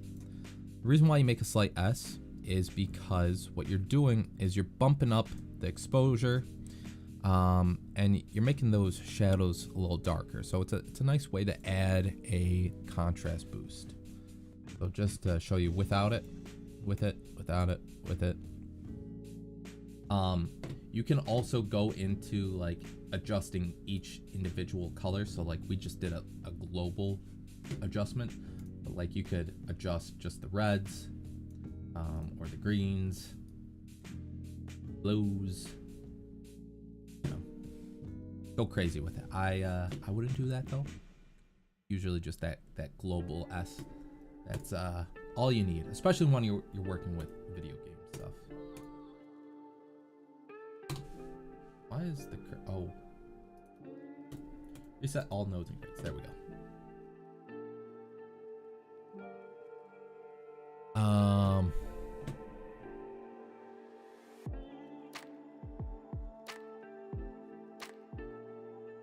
You think that YouTube's gonna take over Twitch in 5 years? That's bold, man. Only playback 60. That color grade that you saw was just an example of how to color grade. So that's not how I would actually color grade the clips.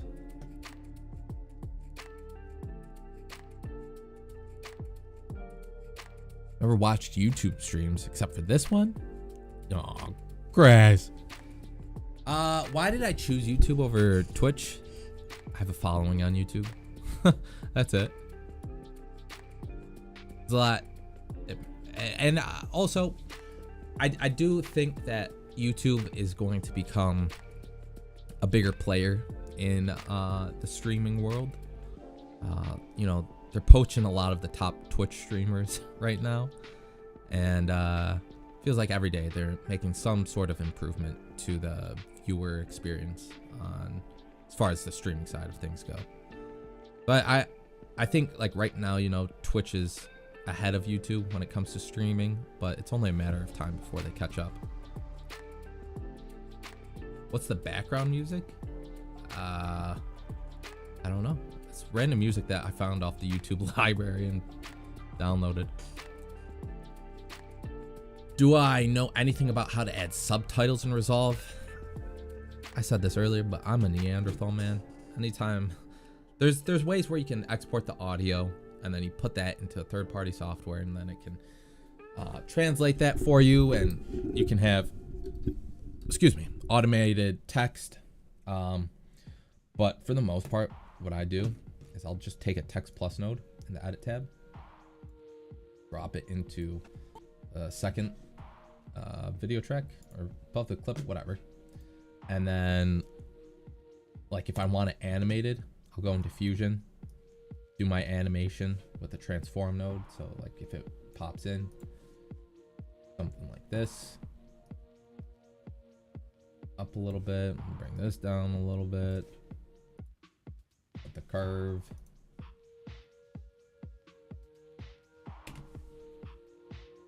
Oh, didn't highlight that. So now, okay, the reason why I did that is so now every time I want that pop-in animation, because this is like a popular little thing that you'll see people do, I can just change the text here, but I still retain that animation. Oh. I want this one red. Like I said, I'm a Neanderthal. I haven't learned another way of doing it. That's just how I do it.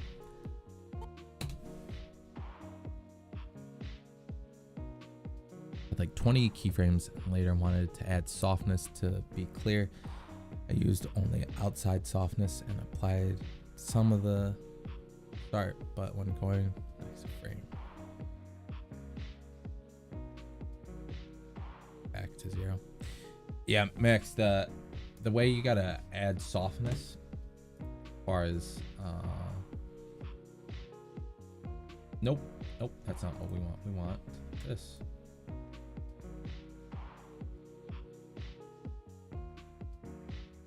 Gotta change it back from frame to clip, and then you can have that outside softness be global.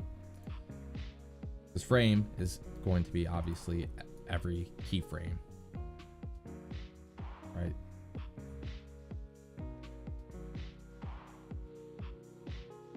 So now it's going to be animated, right? We have the softness going up.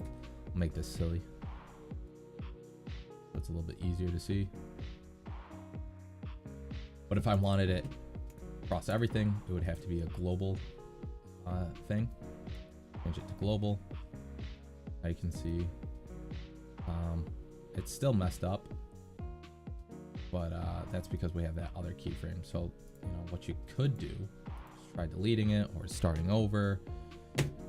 I don't know how many keyframes you got going on here that are jacked up, but if you have 20 that are, you know, kind of messed up, it might be easier just to start over. I'm not sure though.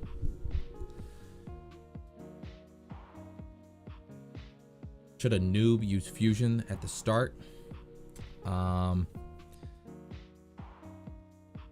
It depends, man. Like it really depends. You should be using it as a beginner to create simple effects, right? So like something that I like that I started off with was just simple zoom keyframes. So I added a size and a position, and I zoomed in, and I moved this over. So now from here, got this. All we would change is how our graph looks. So instead of having it linear, I could have it, you know, a little bit more eased in. Maybe I want that like this. So now it looks super interesting. That's like a super beginner friendly effect. We have 2 keyframes here, and then whenever we're ready, we can change this back to whatever.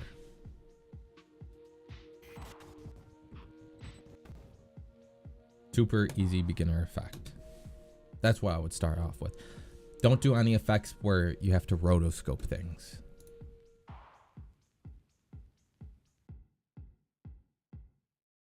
Crack! Welcome back, homie. Settings for the project. FPS.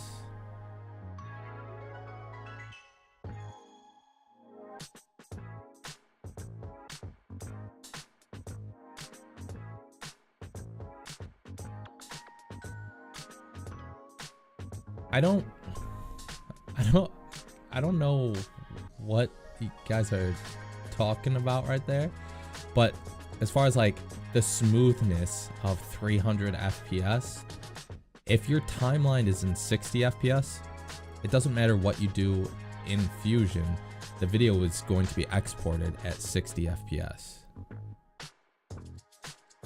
So like you're stuck there, you know. The only thing that you could do is make a new timeline that was in 120 FPS. I don't see why you would record in 300 FPS though, or even upload at 120 FPS.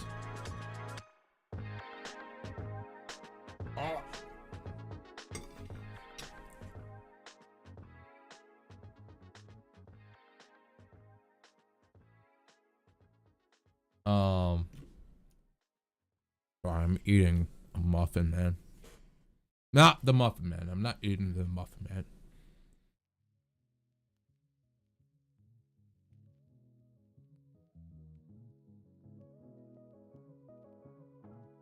How do you smooth cut better?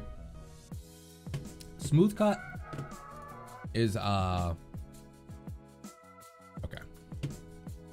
Let's delete this. Going to, that's all reset. Okay, good. Going to duplicate this. Smooth cut. He's looking for smooth motion blur. That's why he's recording in high FPS. Yeah, but when you're recording in 300 FPS, you're not going to have motion blur. Like, so the reason why we record in higher frame rates is so that we can have a cleaner image, a more clear image. So like with sports, they're filmed in 60 FPS for this reason. So you can see where the ball is moving. They also have a high shutter speed. I think the higher the shutter speed, the less motion blur you have. So at 300 FPS, you wouldn't be having motion blur, not like what you're talking about.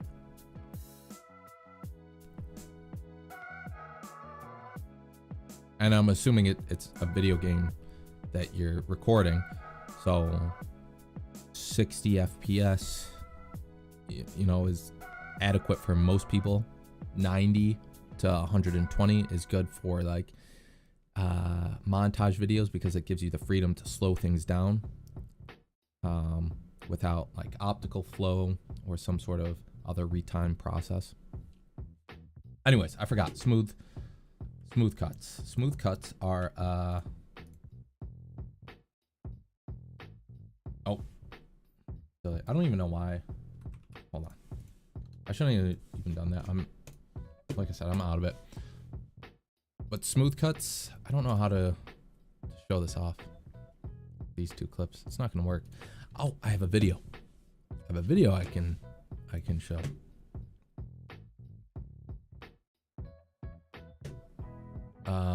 Give me 1 second.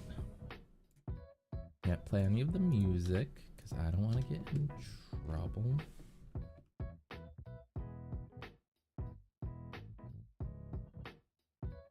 What? Stop deleting it. Just the music.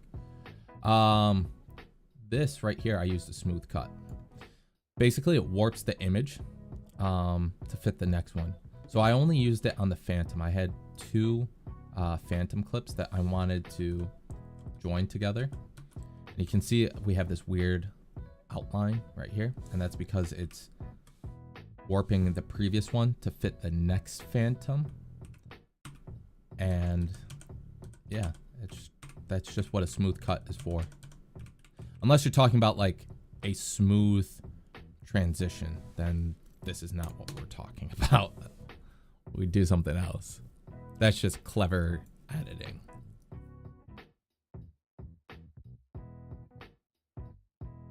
You do zooms in the edit panel of the inspector. Yeah, I wouldn't do that though. Just because this graph isn't as good as the spline one. Because if we open this up, now we have this, and it's harder, at least for me, to work in, especially if you don't have a second monitor. You can do this, right? But then like sometimes when adding positioning keyframes, we have it right here. It won't always align these two in the same way. Like, so with the spline, what we can do is we would highlight both clips and hit S on our keyboard, but we can't do that. S or F doesn't do anything here. Just takes us to random spots, right? So that's why you have to use these presets. You can highlight both of them, and when you use this one, it smooths out the curve, right? But sometimes it doesn't work. Like with here, it didn't do that.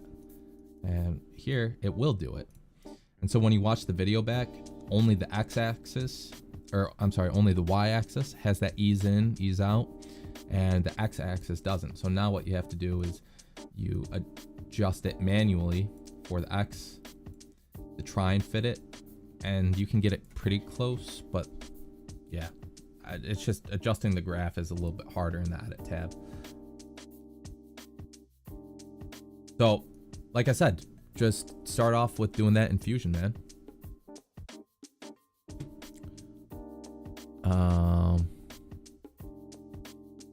Is there a way to watch your playback in slow-mo?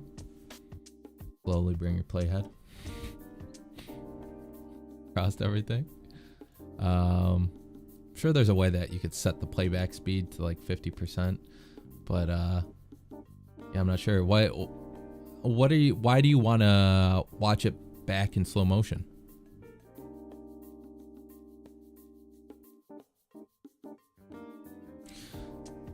Is there a way you guys can send clips and I give tips on how to improve them? No. I'm going to do a edit review stream sometime next week. That's assuming I don't catch COVID, because my girlfriend has it. But if you join the Discord, I'll make a announcement. You guys send me the clips, and then we'll do one big edit review. Most screens, unless gaming screens, run at 60 FPS. YouTube is run mostly on mobile devices. It's no sense in releasing higher than 60 FPS. Reverse dead shot, I couldn't agree more. Most screens are 60 hertz screens.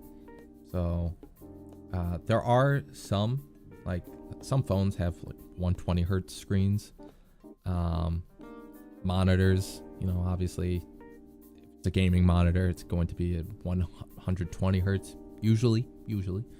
And those are the two places people are going to be watching your videos, the majority being on the phone. Most phones are 60 hertz screens. But even then, if let's just say it was a 120 hertz screen, the platform you're uploading it to also has to support 120 FPS. Like I know for TikTok, there was a little while that they didn't support 60 FPS videos, so they would downscale them to 48 FPS, I believe. So if you had a 120 FPS video and you uploaded it to TikTok, it would have gotten downscaled to 48 FPS. So like I said, it just doesn't make sense to upload anything more than 60 FPS. And even then, I don't even like doing that.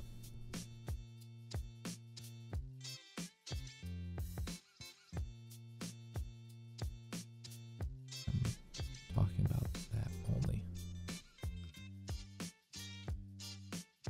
For smooth motion blur, use flow frames. Huh? I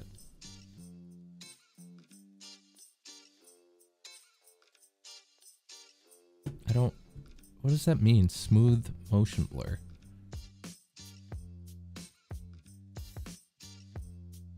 Like you're talking about like less motion blur. I'm trying to see a part in this video. Maybe that part would have a lot of motion blur because I flick.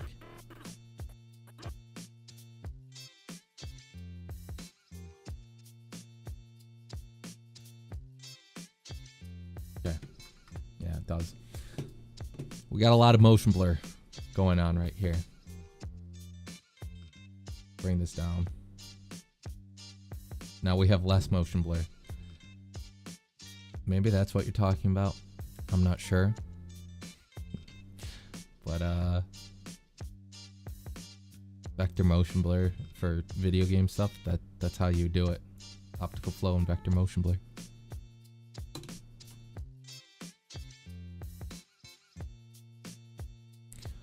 Oh man, thanks for all this. Your stream is great, and I hope you managed to help others, no doubt. You're great. Red Rabbit, you're great, man. Good luck with your edits, man. I hope they come out great. Yeah, I'm still a noob, and when I hear you do things like this, it makes me laugh.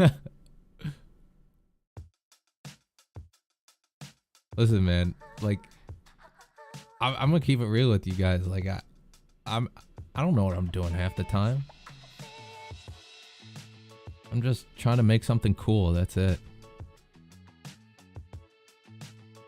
Maybe to catch some beats on soundtrack. Also, for viewing, people can't really see much difference between 60 FPS, 165 hertz. It's only useful for gaming because you can notice the delay on frames. No, people can easily see the difference between like a 60 FPS video and a 120 FPS video. It's very noticeable. It's everything like after 120, that's when it starts to get less noticeable. There's a difference between FPS and hertz. Like we have FPS for video that's running at 120 FPS. Let's just say this video right here is running at 120 FPS. Your screen, your monitor also needs to display those 120 FPS, 120 frames per second, and that's measured in hertz. That's the refresh rate. So can your screen refresh 120 times per second? That's where hertz comes from. The reason why I say you shouldn't upload anything more than 60 FPS is because most screens aren't 120 hertz. There's very few phones that people have that are 120 FPS, and that's the primary device people are going to watch. TVs, there's even fewer TVs that are 120 hertz, and there are some monitors that are 120, 165, 240 hertz, but those are gaming monitors. Not everyone has those. So, you know, the other thing too is that it just increases render times. Makes rotoscoping things a lot harder, because if you think about it, like you got to do some keyframing with your rotoscoping. With 120 hertz, you got it, or 120 FPS. That is twice the amount of keyframes you have to do compared to a 60 FPS video, and that is 4 times as much as I had to do the math. 4 times as much as a 30 FPS video, and higher FPS does not mean a higher FPS video does not mean a higher quality video. Perfect example is movies. Movies are shot in 200. Jesus. Movies are shot in 24 FPS, yet they have budgets of millions of dollars, right? So that's why I think it's silly to release a video that has a super high frame rate. The only reason why you should be using 60 FPS or higher is because you are putting out like a piece of footage showing upscale. Like if I were to put together a montage where I want to show the player's skill level, because maybe they want to get signed by an org, like they're an amateur player or a pro player, 60 FPS is what I'll use, because we need to see all of those frames to see like, hey, like look at how fast this guy flicks, right? Something like that. What transitions do I use between titles if needed some cool lyrics? I usually do all the keyframing by hand. Not all of it, but like it's a lot of keyframing by hand. So what I showed earlier was using a text plus node and having that come in with a transform node. So we're gonna start off by bringing it off to the left, move over some frames, put it back in the center, spline, then I'll mess with the graph.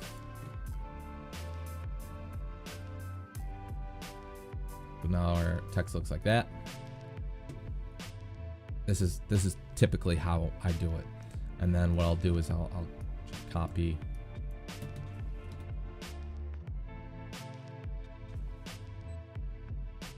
like that. Copy the text node so that I have that same transition, but then I can modify it a little bit too, like just with the graph. You know, maybe I don't want it to come in at frame 8, maybe I want it to come in at frame 20 instead. So I'll just stretch this out until it goes to frame 20. There we go. Maybe this is on like a half frame.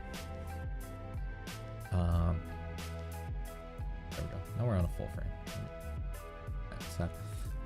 Maybe I want it to go over a little bit, so now I can make like a little adjustment to it.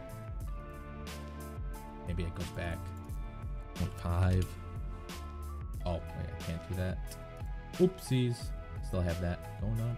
No, what did I do? Okay. Now we'll put it back at 0.5. And then I'll mess with the graph again. That. So I don't really use any like preset transitions or anything like that.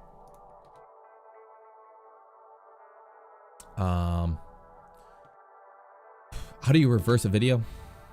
Hit the reverse button. I'm just kidding. You're looking to make it play backwards. If you go to speed change direction, this is forward. Look, we got the arrows, and then we have this arrow. So now it's playing backwards.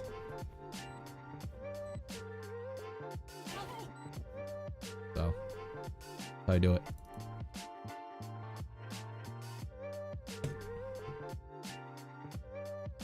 Well, video back in slow-mo. You can skip it frame by frame if you need to. Yeah, that's what I mean. Like, I don't know. I've never needed to watch any of my videos back in slow motion, but like if you need to, I'll just use the arrow keys to go frame by frame. Like I'll do that, but I don't watch it in slow motion.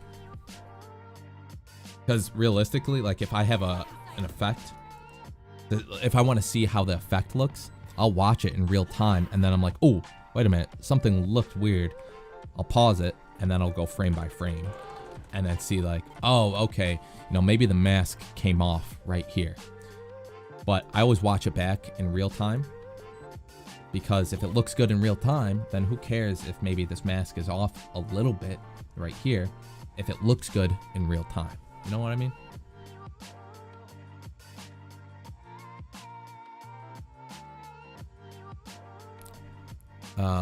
Can you show us a bit of the DVE node in your video when you made the 3D gun effect jumping back into clip fire? Wait a minute.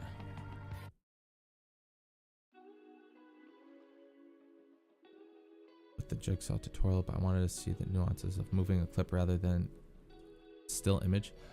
Wait a minute. I don't remember using the DVE node for any of my videos. Yeah, yo, could you elaborate a little bit more? Like the DVE node, it's just a way to fake 3D. Let me just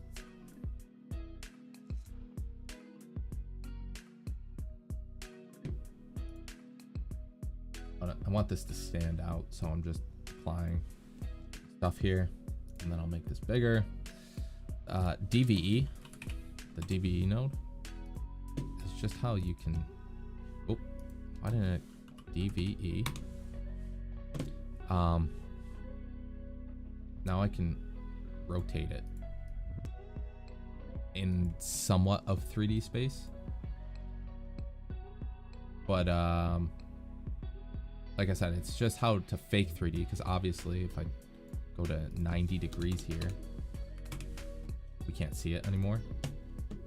Like it, just a quick and dirty way of faking 3D.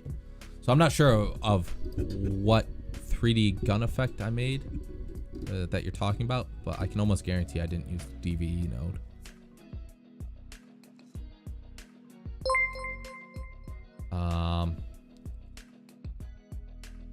Would I say this video editor is hard to learn? Not really. I think there's a bit of a learning curve when it comes to learning Node.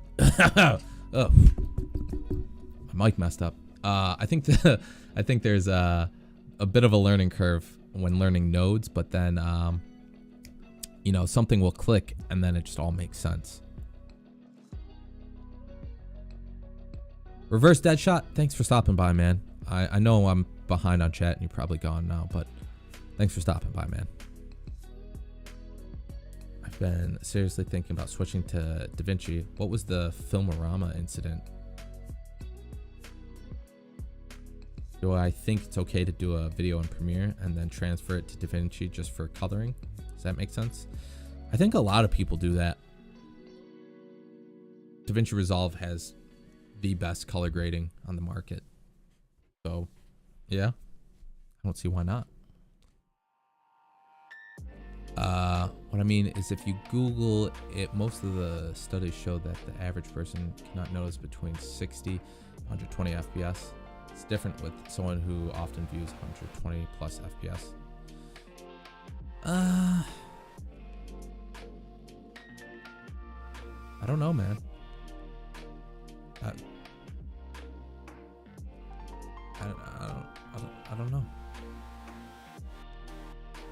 You also have to think about the audience. Like if you are making like a gaming montage, they are definitely going to notice the difference between 60 and 120 FPS. But regardless, there's just not many platforms that support anything higher than 60 FPS. And then if they do support 60 FPS, then it's up to the viewer to have a screen that can support something higher than 60 FPS. DaVinci Resolve is available on the iPad. It's crazy.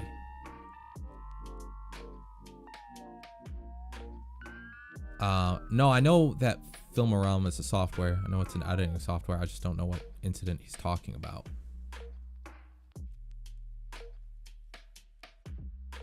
Someone who watches a lot of content online, I find it very easy to see the difference between 60 FPS and 120 FPS. Yeah. DV.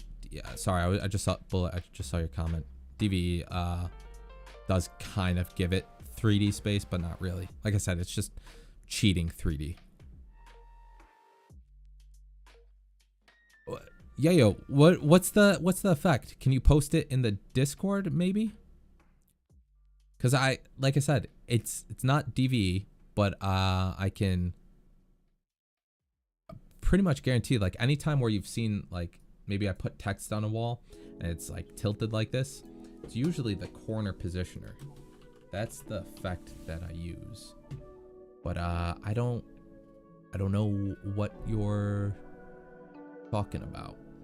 The reason why I use the corner positioner is because you can precisely put it on a wall instead of like guess. Hey, maybe it's supposed to look like this. Get it on the wall. Good. This is the DVE. We would kind of have to line it up here. Just tilt.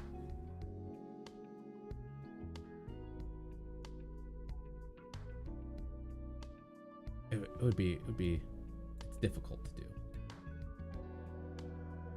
You're not gonna get it perfect.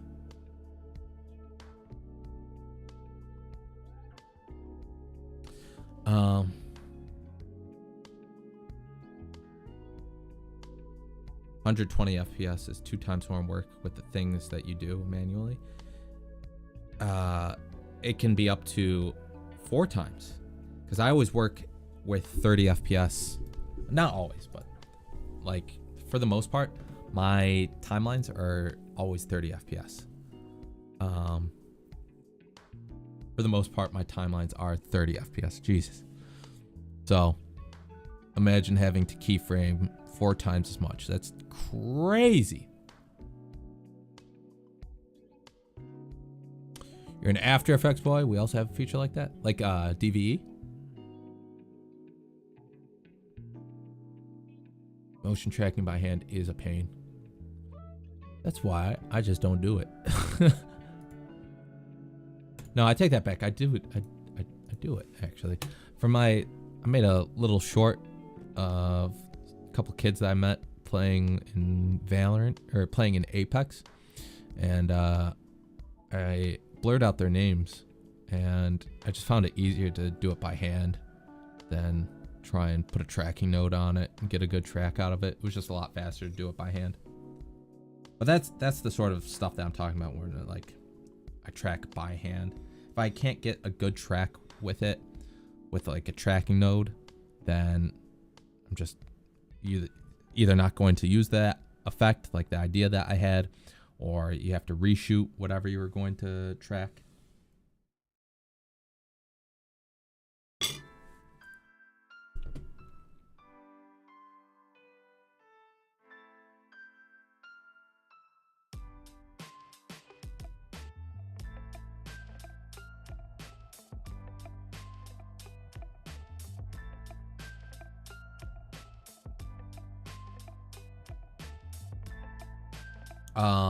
You said DaVinci is so great, has a bunch of features, has a bunch of different features that After Effects has, and it's free. Amazing.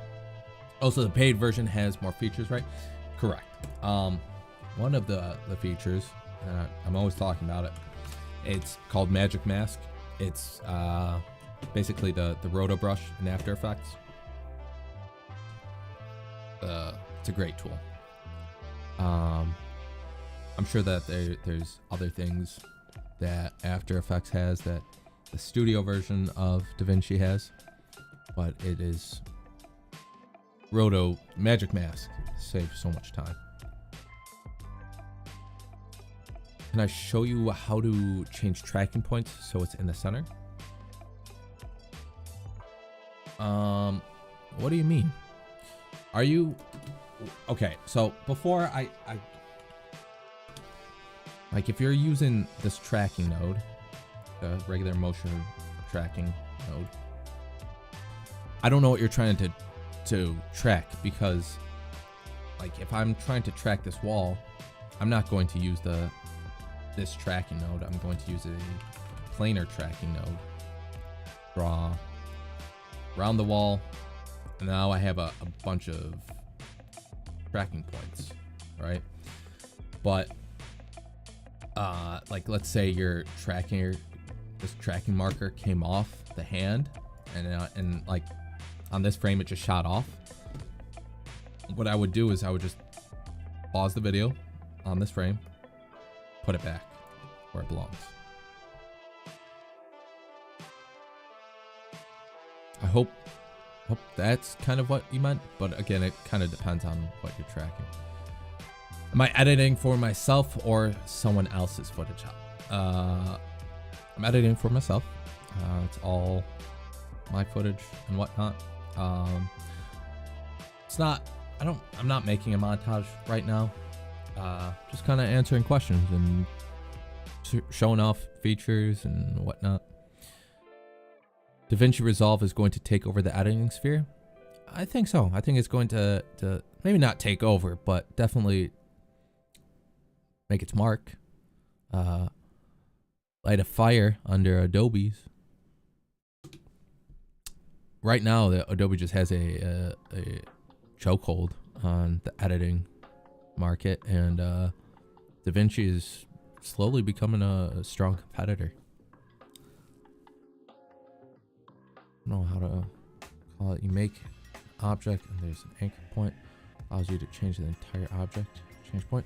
Are you talking about the pivot?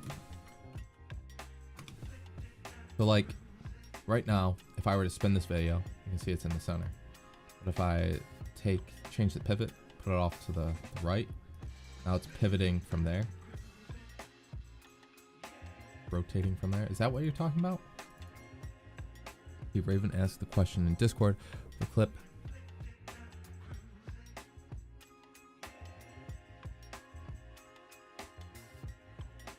Wait. So Raven asked the question in the Discord. I think I know what you're talking about. Runway clip.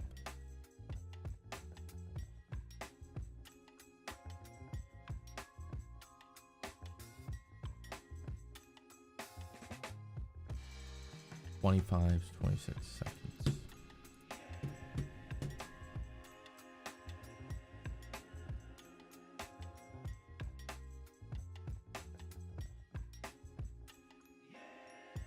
Oh, so is this what you're talking about? Where I have the gun come in? Is that what you're talking about?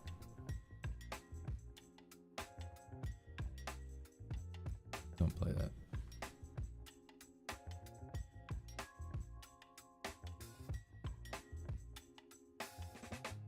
That vandal comes in.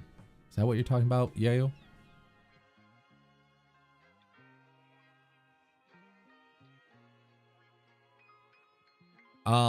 Yeah, that's not the DVE.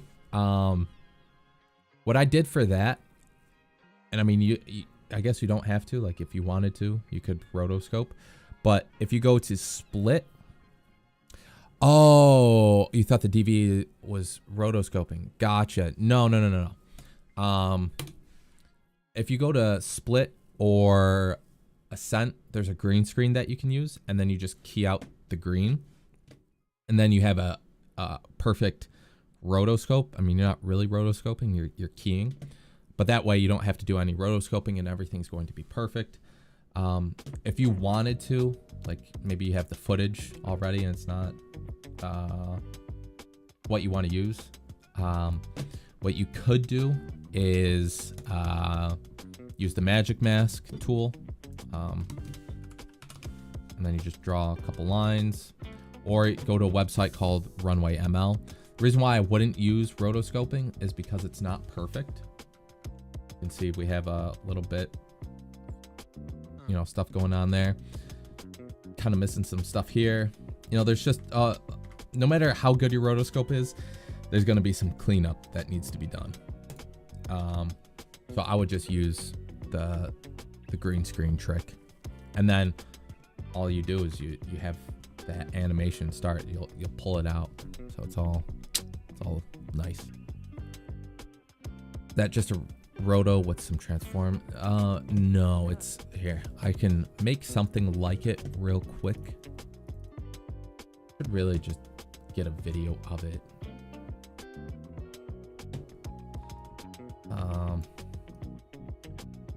So my timeline looked kind of like this for that clip. Trying to make this big for you guys.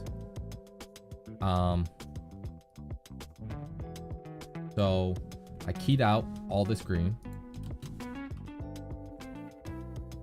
Delta keyer. Put this on the green. You're gonna want to clean up the green screen a little bit more. Go to matte. You can see we got some hazing going on, so we can just adjust that threshold.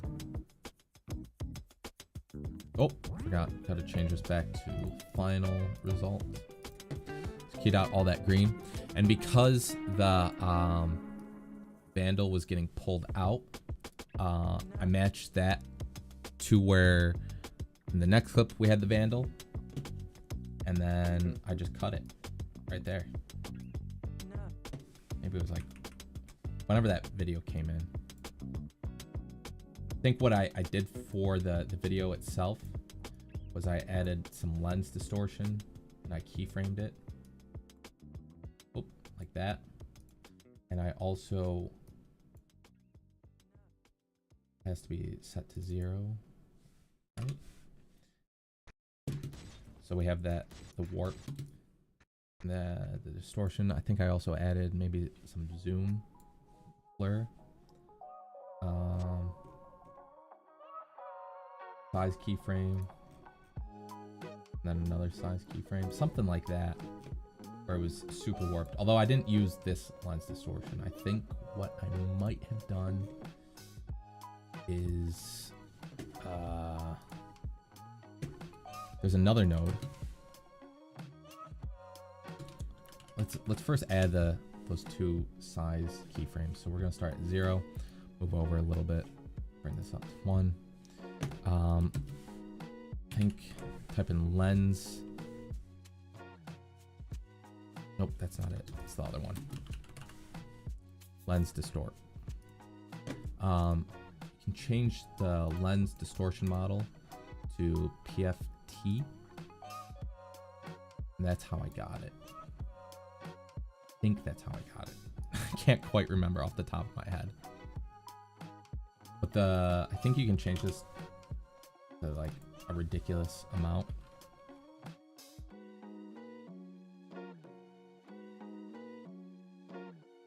So that's where you got that like warpage look. And then I just keyframed it to look all nice. Got like 100 here.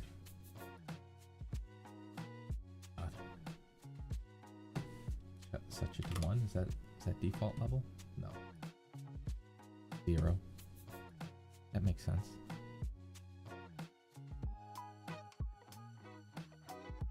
So something like that.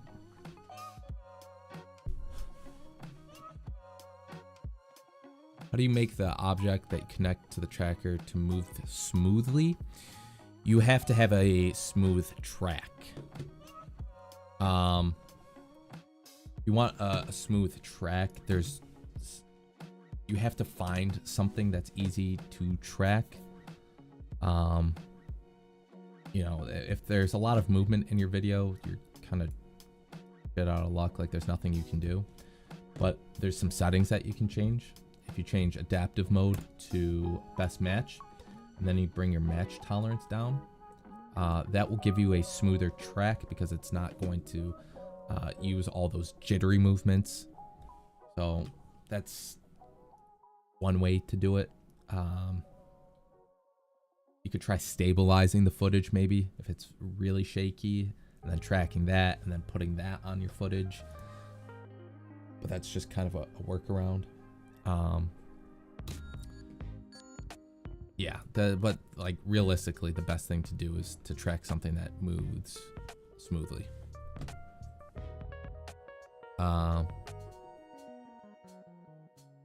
There's a chance when you transform a text node to a compound clip that the background will disappear.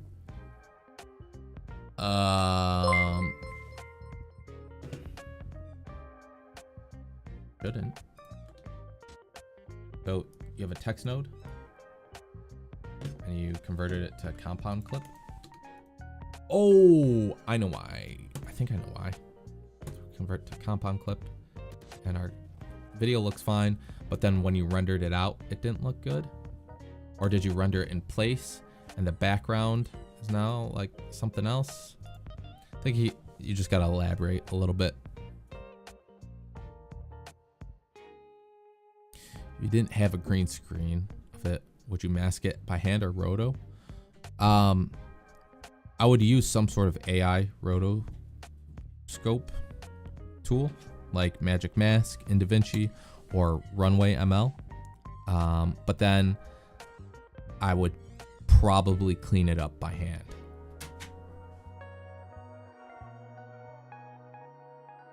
Have I tried After Effects? Nope, but I've watched dozens of After Effects tutorials.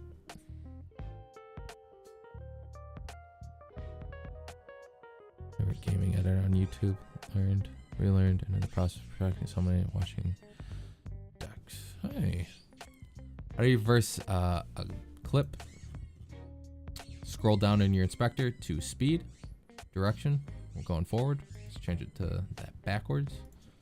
Now we are, oh, Now we are moving backwards. What is a compound clip? Compound clips, they're similar to fusion clips, but they should be only used in the edit tab. So like if you had like a whole bunch of layered effects, like maybe you have this text effect, and maybe you put an adjustment clip, and you put, I don't know, mosaic blur on this, and then again you put another text effect, right? Maybe this is taking up too much space, like you gotta scroll up, right? What you could do is highlight everything and then convert it to a compound clip. Another thing that you could do is, because it's a compound clip now, we can apply effects to everything. Like maybe you wanted to add zoom blur to it, or like a lens flare, or reflection, or glow. Yeah, that's what you would use a compound clip for. Stuff in the edit tab.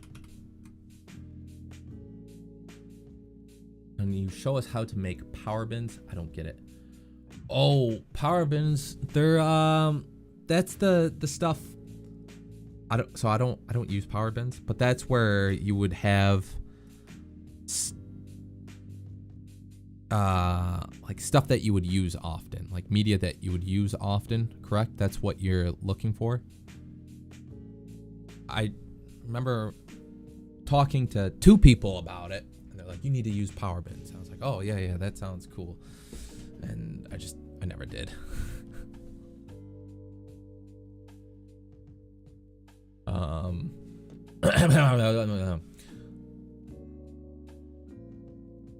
video is all black. Maybe I messed something up in Fusion. Could be. You really shouldn't be messing with Fusion. Okay, like when you use a compound clip and then mix that with Fusion stuff, it can get a little buggy and it might mess up. Lars, you will also watch After Effects tutorials trying to recreate it in DaVinci. It just sucks, man. There's not a lot of DaVinci tutorials out there. Like I remember making the Sharingan eye effect. I had to look up After Effects tutorials and Premiere tutorials. There's just nothing for DaVinci.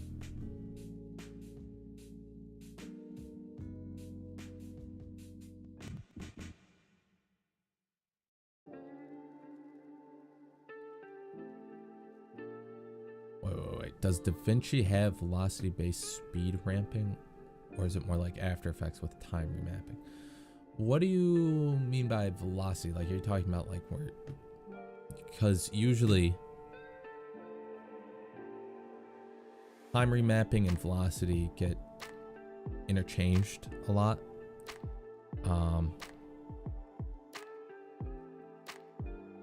Yeah. I think I used...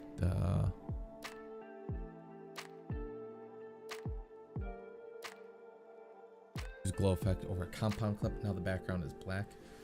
Oh, don't do that. Render that compound clip in place and then add glow. That might fix it. These are just folders, organized assets. Sort of power bins are also like I said, power bins are just things that you use often that stay inside of DaVinci Resolve. So like, let's say I had, okay, I really should set it up, but I also have everything like fairly well organized. Wait, no, not Blender. Like I created a whole bunch of subtitle pictures.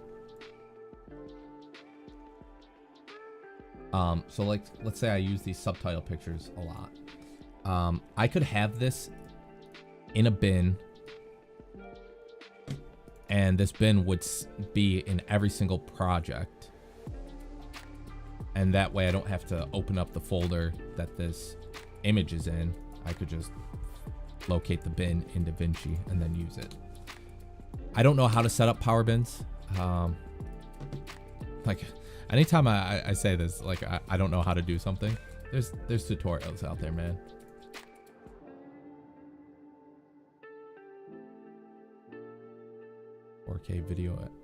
$4K video editing app for PC that's free. Good luck. I don't have a link like that.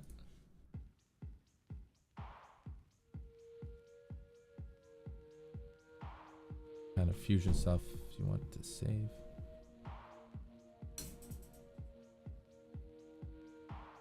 Velocity is based on the speed percentage of clips.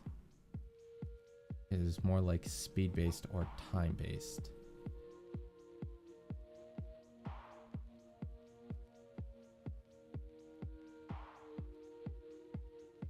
Yeah, but I don't know. I think wouldn't that just be the difference on in how like you measure this, right? Like, say I don't want this clip up to here. I don't want it to be 1 second. I want it to be half a second. I know that my hold on. Let me restart. I want this to be 1 second, so I could just or half a second. I'm at 1 second right now. I could change this to 50%. Now I'm at half a second speed, or I could, or I'm sorry, I have to put it up to 200%. Just, I don't get it.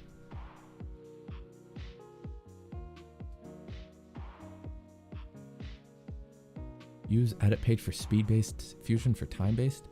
That doesn't make sense to me, man. Why wouldn't you just use everything? Or changing, you're messing around with speed of your clip. I don't get it. That, to me, that's the same thing. How long have I been editing with DaVinci Resolve? Just over a year now.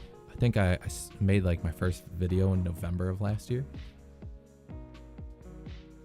Also, a key for glow. The background is transparent. Well, if you fixed it, you fixed it.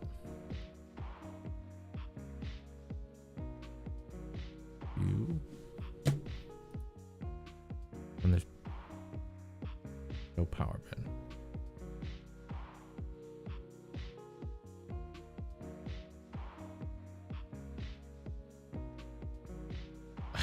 I don't, maybe I don't know, I don't see that there.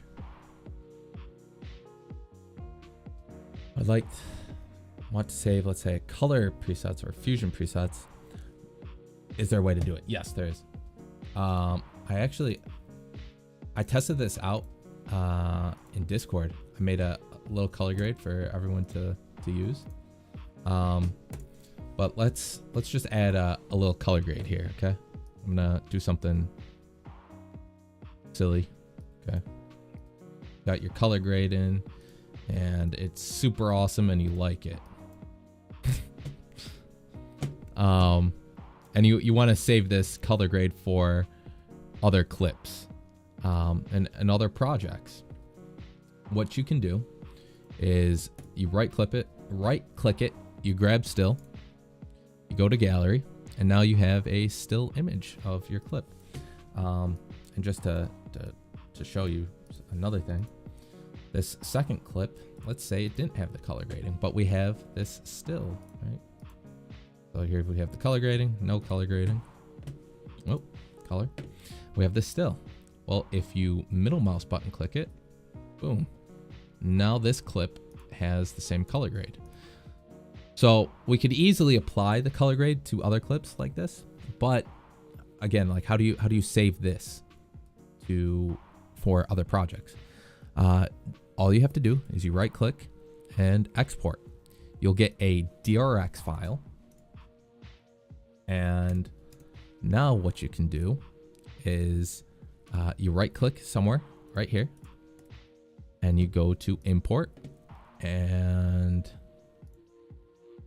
Whoa, not downloads. Desktop. Where did I save this? Color grading. Power grades. That's what they're called. So now you have this DRX file. What you can do is you just import the DRX file. You have a still. This is what the color grade will look like as a preview. And now you want to apply this color grade. Boom. Now we have the color grade with the nodes.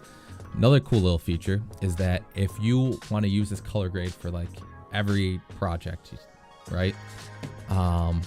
What you can do is you open up this window. You see still albums, and we have stills and we have power grade. All you have to do, I dropped it in here earlier, but you take that still and you drop it into power grade, and now you have that color grade for every project.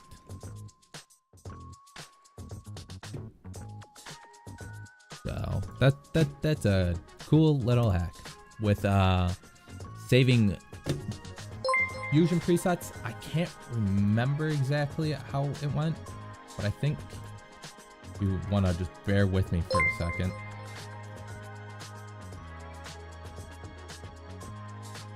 I think it went something like you highlight everything, right click settings, and then save all as, and then it's something similar where you save it to wherever and then you import it, but I'm not entirely sure.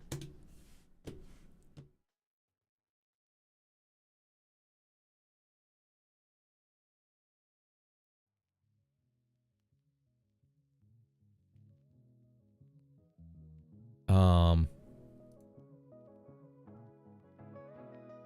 would I slow down this clip? Right click, retime controls. I can either drag out if I wanted the entire video to be slowed down, or I can add speed points, because let's say at this point I want to add some speed manipulation, right? Add another speed point like this. I like thinking of this as a speed gate, right? So we're at 100% speed, 100% speed, 100% speed. If I move this closer to each other, like that, now we're at 278. Let's make this really fast. We're at like 600% speed. So this is why I don't understand why there's a difference between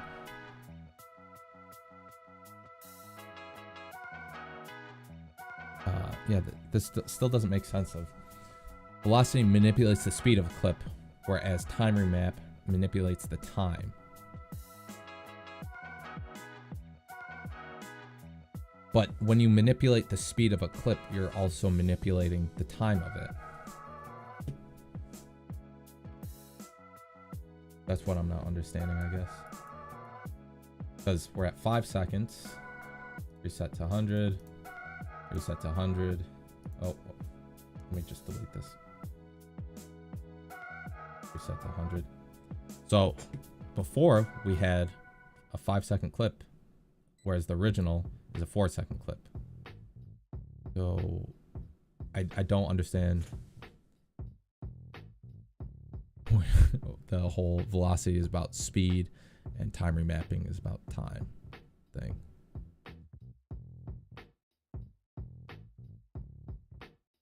Adding a montage and went to your channel for tutorials. I've been using you since show the best ways to do things. Aw, thanks, man. How's montage coming? Also, the I've seen like Twixtor. I saw someone say something about Twixtor.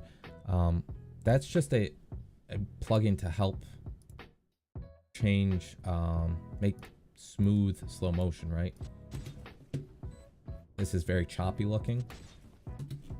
If we go to retime process, change this to optical flow, that removes most of that choppiness.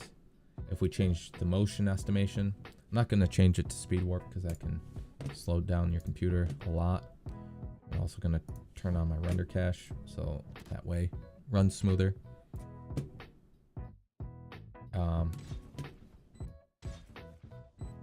Now we have even smoother slow motion. You can see up here, this looks a little bit better.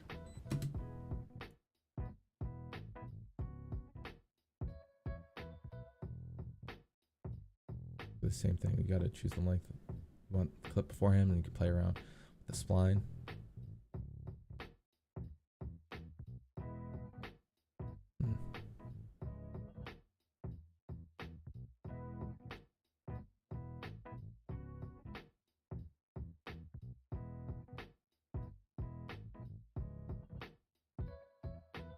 Time in this case is more of the frame at a current time.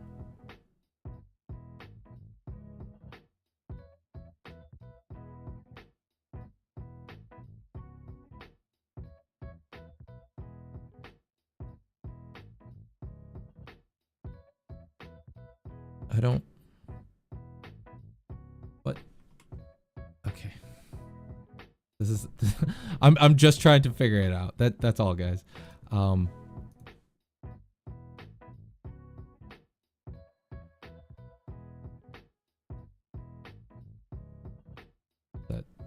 Let me reset this clip. Okay.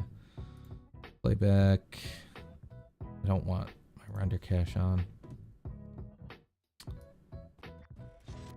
So here is how we measure time, right? We're at 1 second. Here are frames. This is a 30 FPS video.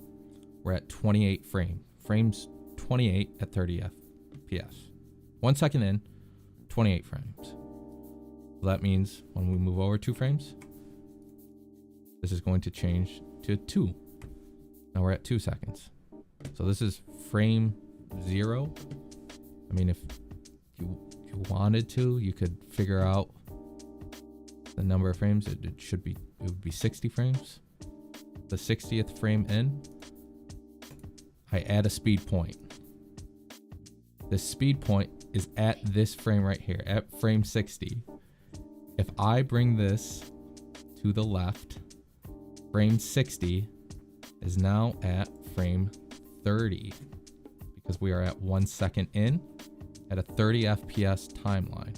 Okay. So frame 60 is now on frame 30. But we're also, what? No, the frame of the clip. Yes, this is the same frame of the clip pushed to the frame 30. To where frame 30 should be. So I don't I feel like you guys you might be overcomplicating it. It's hard to explain. It's not that important. You can do the same things. It's just they have their own uses. Okay. I'm just trying to figure it out. What's the difference between time remapping and velocity?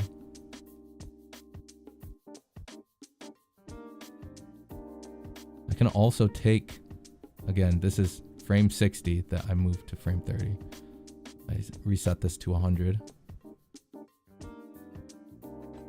Can also take frame 60 right here, 2 seconds, 30 FPS timeline. That means we're at frame 60.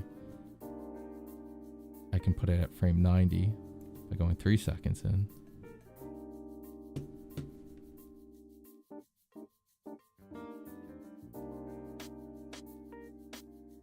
So I also feel like using the time stretcher inside of Fusion affects the overall video.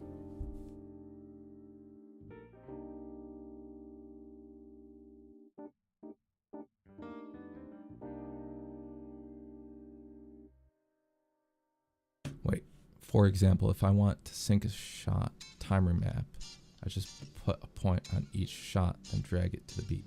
Done.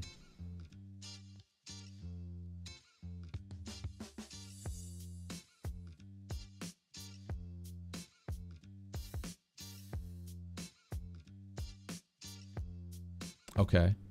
So why is that different? Bullet, why is that different than velocity?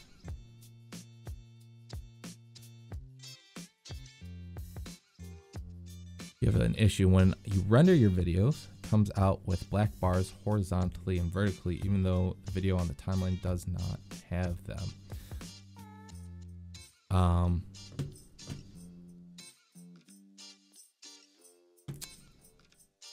Are you possibly rendering it with the square resolution? A square resolution? Is that maybe it?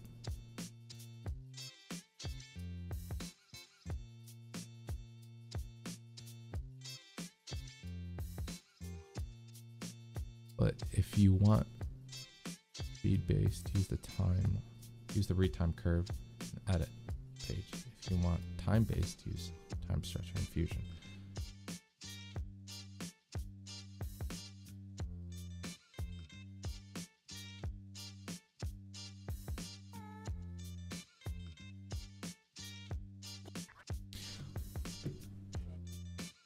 Use the time structure, it's far easier. Okay, hold on. Velocity can do the same thing. You just have to manually change the values till the clip's shot goes to the right spot. It changes the different flow and feel in general. It's just more work. No. Because, like, look, I can change this speed to manual numbers, right? Or what I could do is I could cut this and go to change clip speed. Change it to 130%. Place, yes, it's fine. So now we're at 134% speed. That still does not change the fact that I can manually move this over to 134% speed. Let me zoom in here so I can actually do that. Maybe I can't do it. I have a choice of 133 and 136.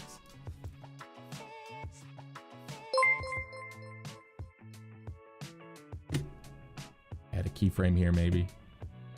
Add a time structure somewhere in the middle.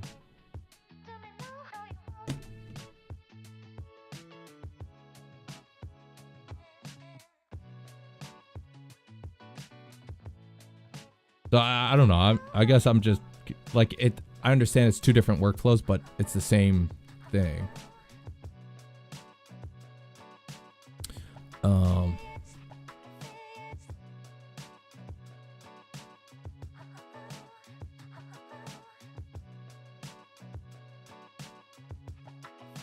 Spline is more free moving than Fusion, in my opinion. Yeah. It definitely is. For sure. Maybe I need to look more into time remapping inside of Fusion. But like you can still mess with curves here.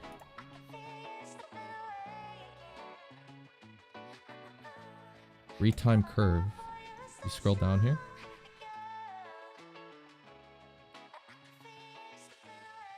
So it's just a transitionary period.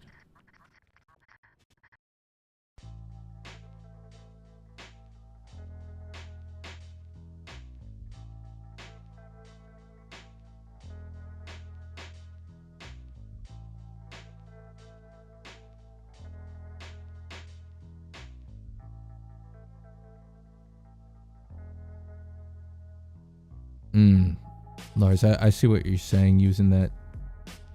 Wait. Hold on. Let's reset this.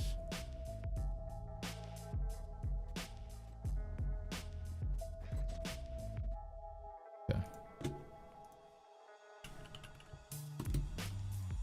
Time structure. Whoa.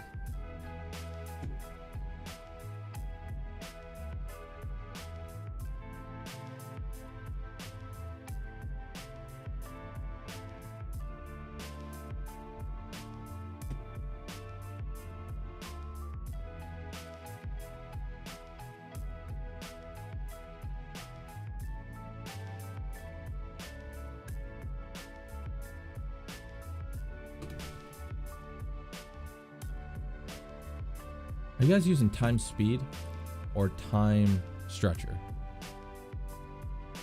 Which one are we using here?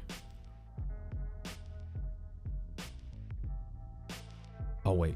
Maybe I should. He said convert it to a compound clip, and then go into Fusion. Time stretcher.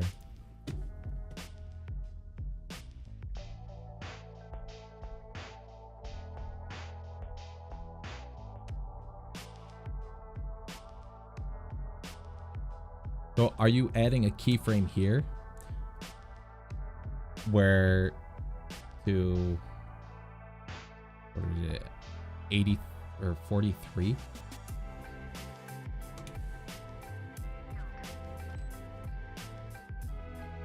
Oh, that's 0.43. 43.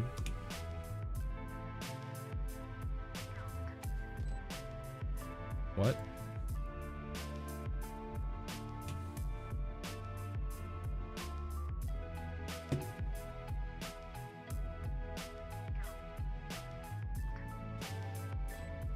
Oh no, you would go halfway in between, and then, so here you would change it to 86.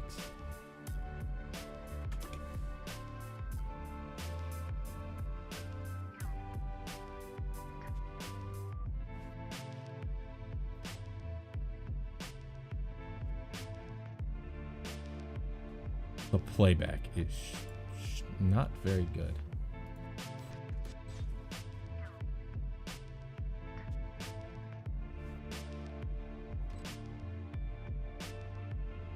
I'm gonna change the resolution about half.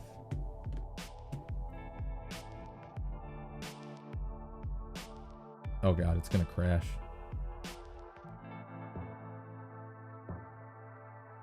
I thought there was a keyframe at the beginning where it said 0.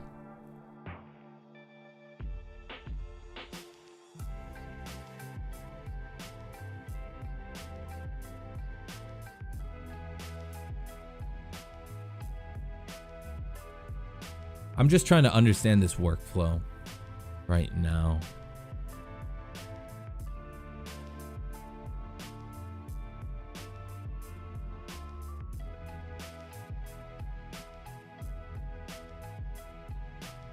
I'm pretty sure DaVinci is gonna crash. No. We crashed it, guys. Close the program. Rip.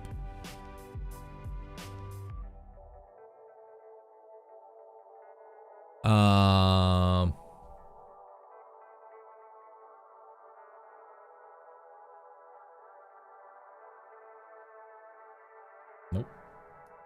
Oh, did it not apply anything? I don't think we should be using a compound clip. I think it should be a fusion clip since we're using fusion. Time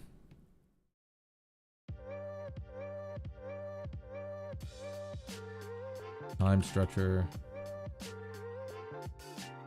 Nope, not time speed. Time stretcher. There is a keyframe here, but okay. So 40.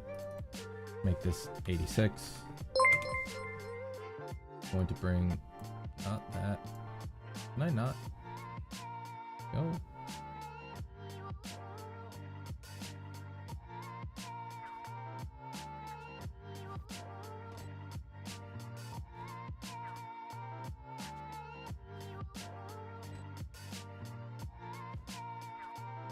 To be honest, I don't. Okay, we need to add optical flow. Then changes the flow. Now we have warpage right here. What?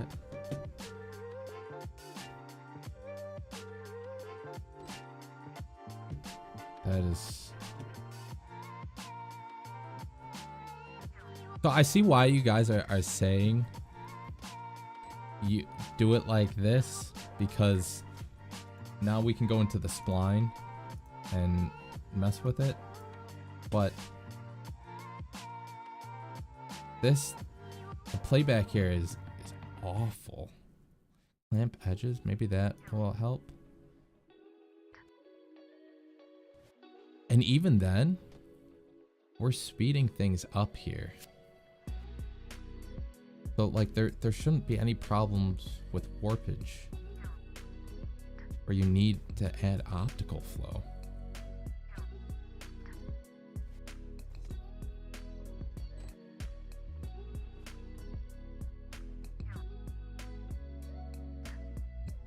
I don't know. Why did this pop up? I don't use Premiere to edit with. On my live stream editing with the 3060 Ti, I have two 3060 Ti's.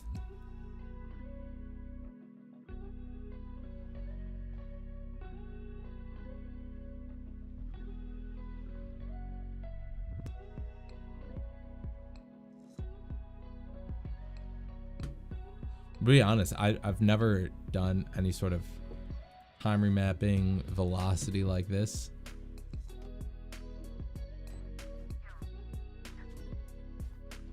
I don't. And I don't know if I ever will. I don't think that this is very good. Like, there really shouldn't be any stuttering like that.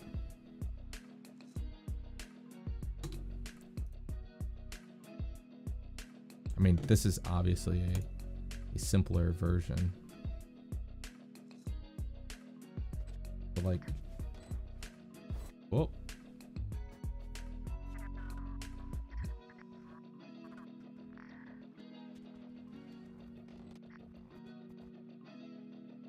I don't know.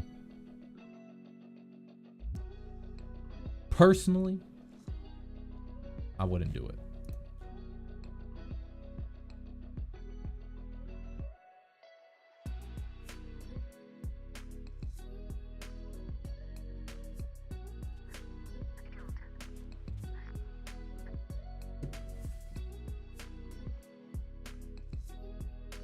Yeah, I get that it's a preference. The only, you can't add, hold on, where am I? Let's just decompose this in place then, I guess. We'll make this, oh, that's why it was looking a little messed up, because I already had optical flow on it. Hold on. So if I were to fusion clip, let's try this one more time. Time structure, nope, not time speed. Time structure. Gonna add keyframe here. This at 86. That's why the playback was so bad. And it, okay, let's try it again.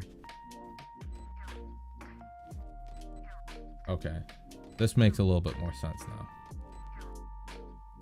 I could see it from maybe speeding clips up. Oh, that does not look good though. Oh wait, someone said you have to add optical flow.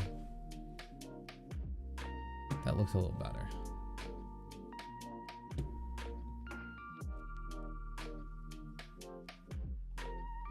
Clamping edges makes it a little better.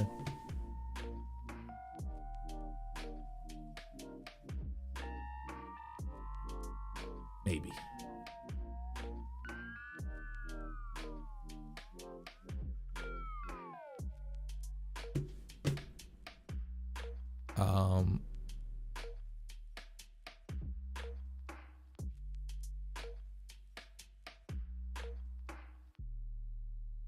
So the main reason why I don't like this though is just because now you have to make cuts and line things up. Like if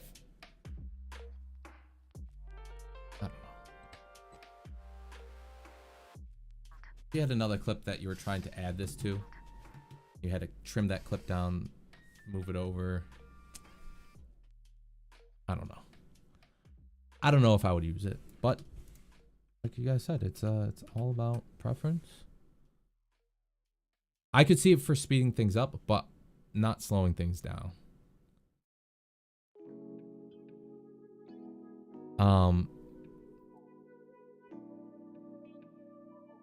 Does DaVinci have TTS? What's that, man?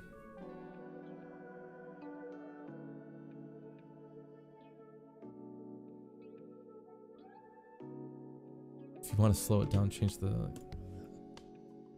This is why I wouldn't slow it down, though.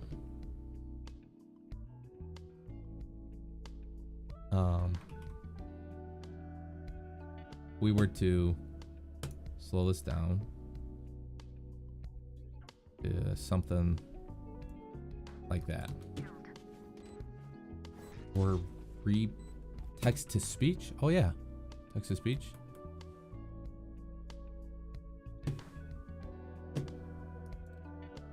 Could be that. This 90 FPS. I don't want to have to do the math here. Either way, if we were to slow it down to where we have these frames doubling up on each other, optical flow alone isn't going to fix this. Like, it looks better, but there's so much warpage going on right here, especially with the knife. So if you were to use, I don't think you can do this in Fusion. If there is a way, please let me know. But motion estimation, changing that to enhance better, that significantly improves the look, with speed warp being the best. I think I have to turn on this render cache.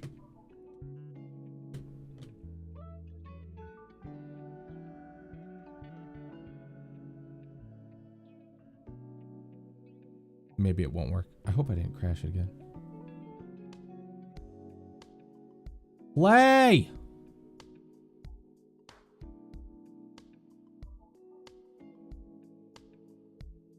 I guess we're gonna wait for this to load a little bit. But if you can use speed warp inside of Fusion, which I don't think you can.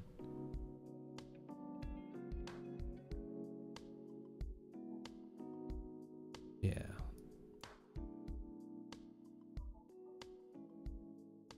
This just looks so much better. The frames are a lot cleaner. This is the only part that I cared about. Frames. The frames, man. The knife looks smooth.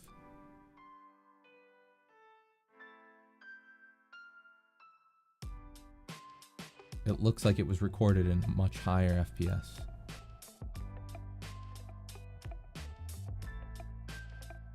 And then compare that to just optical flow.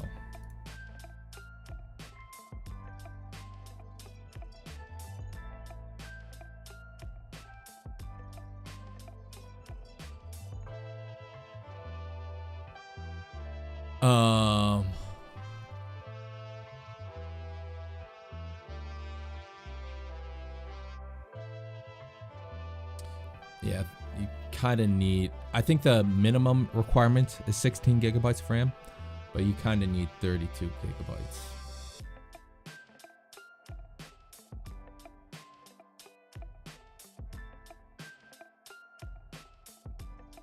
Tips for rendering in high quality.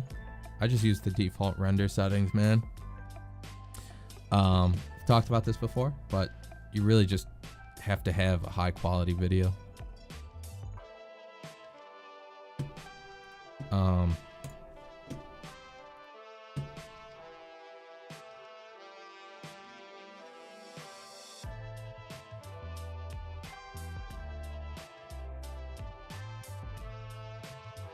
Fixes most of the warpage.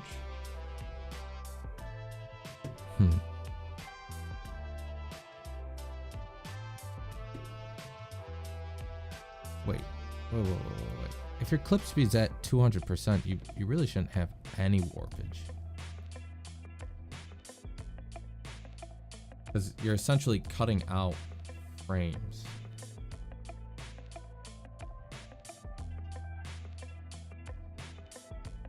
Like, you see, we have no warpage here.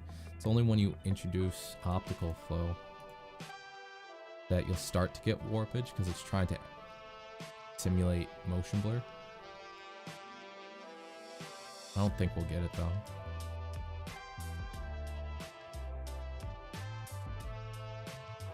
Oh yeah, we got a little bit. And then turn the motion blur off. It's good.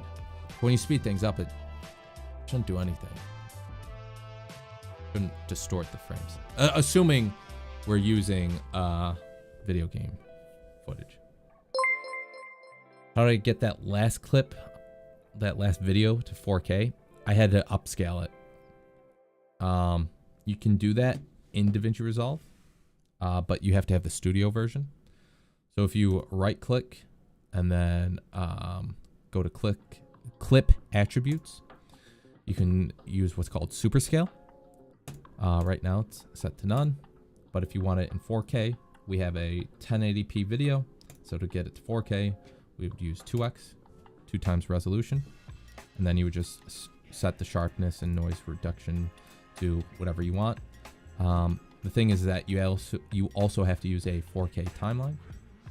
So we'd have to change our timeline resolution to 4K. Okay. Now we have a 4K timeline right here, and our clip, boom, that will be super scaled to 4K. But I'm not going to do that because that's going to kill me.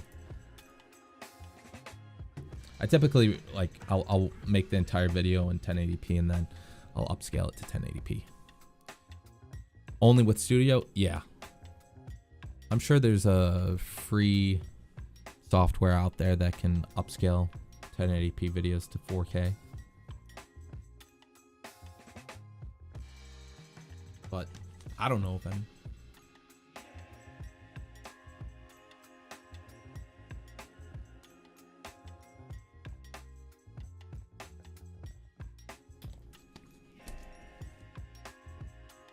And by the way, when you make a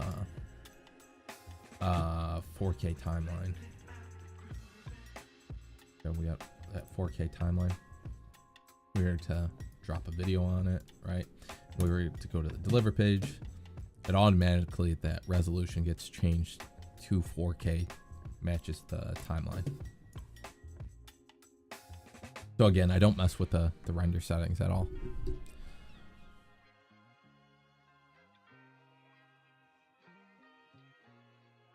Can I show the...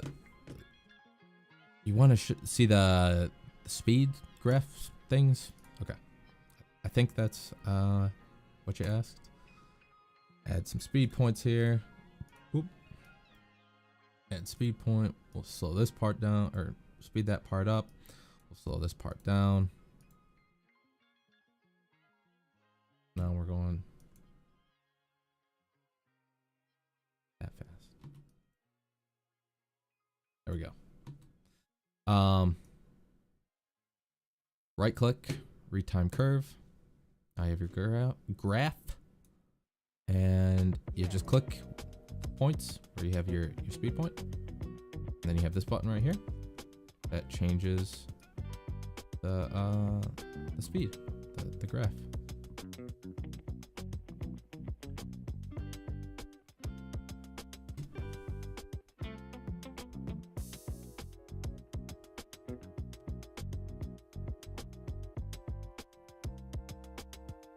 Trying to reset all this. That's the one annoying thing, is that sometimes when you have the speed change up, if you right click or left click in this lower right hand corner, every now and then it bugs out and it'll open up a graph if you have some keyframes here. Why does my Resolve run smooth? Because I have PC. I don't, you know, I have 32 gigabytes of RAM, Ryzen 7, 3060 Ti, the hardware thing. I'm also, there's not like a whole lot of stuff going on. You know, like I don't have a whole lot of effects slowing me down.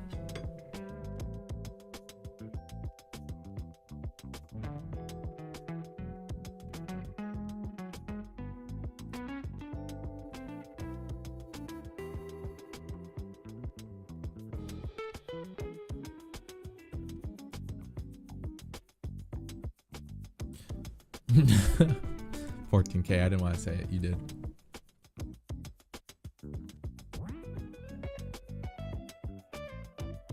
Can I show you an example of how I would use the speed graph on a kill? You put it before the kill or directly on the kill? What's the Filmorama scandal? What happened there? Someone else said that in chat earlier.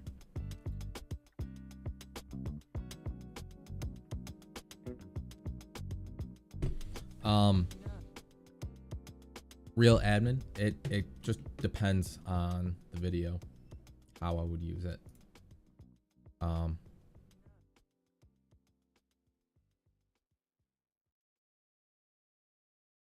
Like here, maybe what I would do, had a speed point here. Right before you zoom in. I mean, I don't have any music on the timeline. Possibly time it with everything.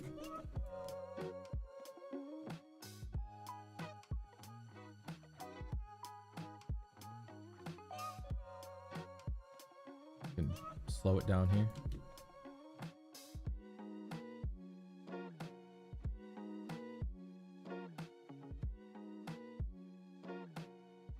Speed point.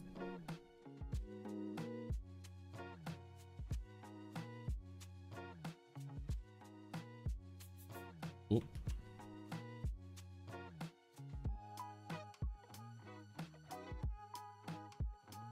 All depends, man. Like here, we're building up anticipation for the kill. After it, you get the kill.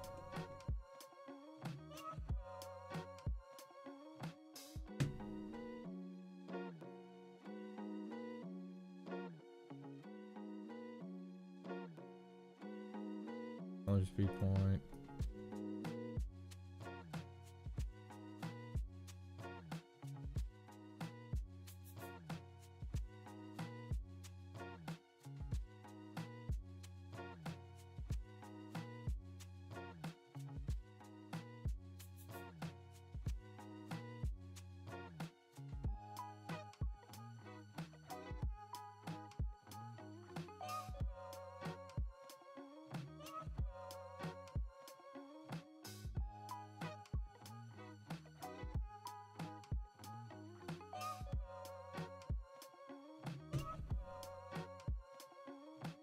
Something like that.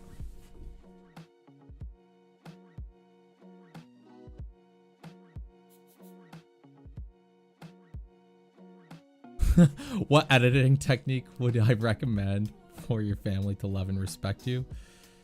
Sorry to hear that, man.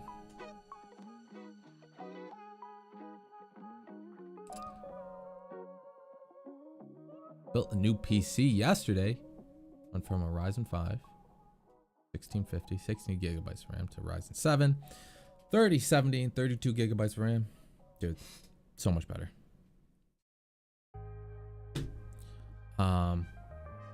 Making lifetime license owners pay for an upgrade and try to change their terms and conditions without anyone noticing. Wow, that's very shady.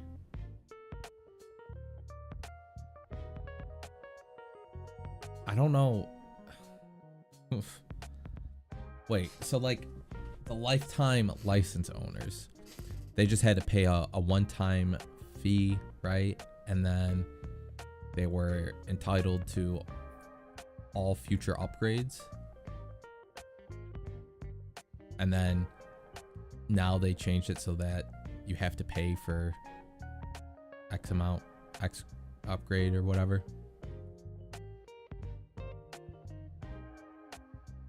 Or they just completely revoked all the lifetime license owners.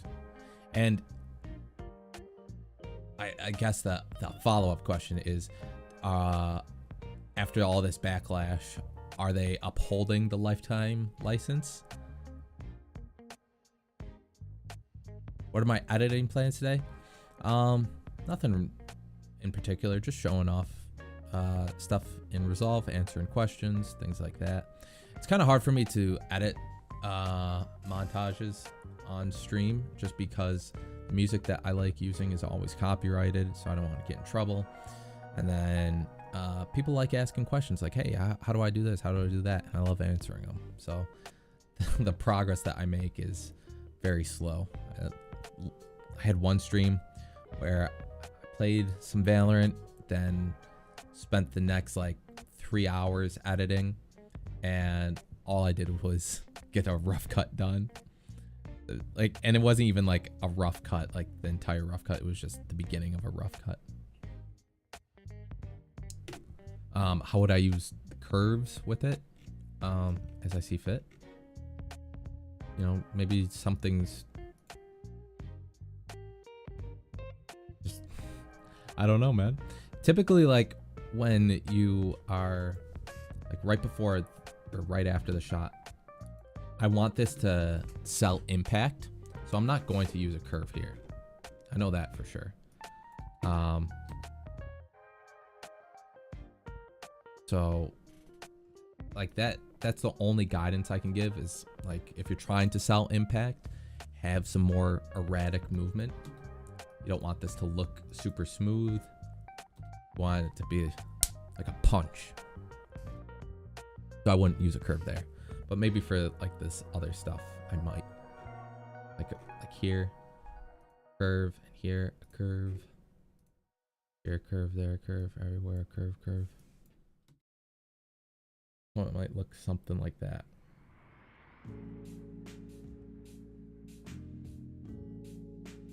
You're not responding to anyone. A YouTuber named Daniel made a video exposing them and got 300,000 views. Oh no. Seems like they will go with it anyway. A lot of users are going to DaVinci Resolve. That's crazy.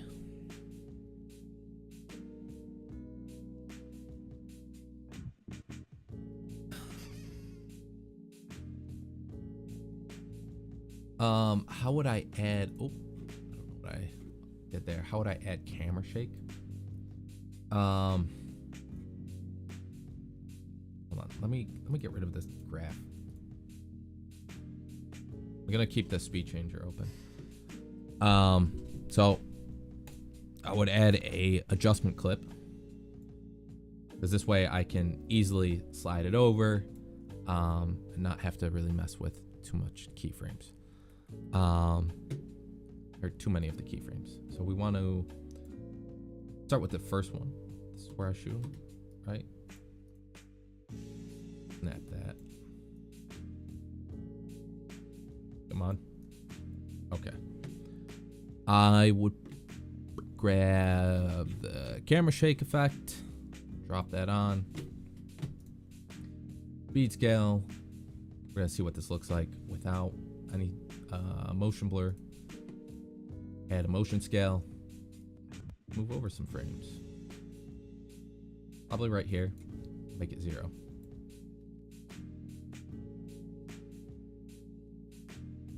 And we also have, I forgot, automatically adds a crop. So I have to add some crop keyframes, bring this back down to 0.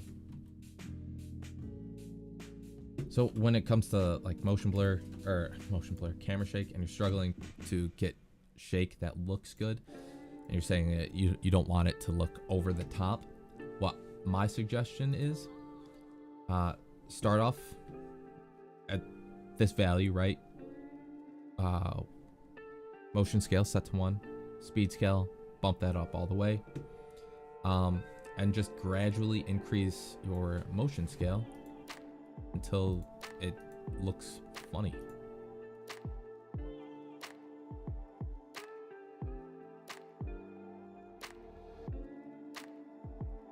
You can get away with a lot.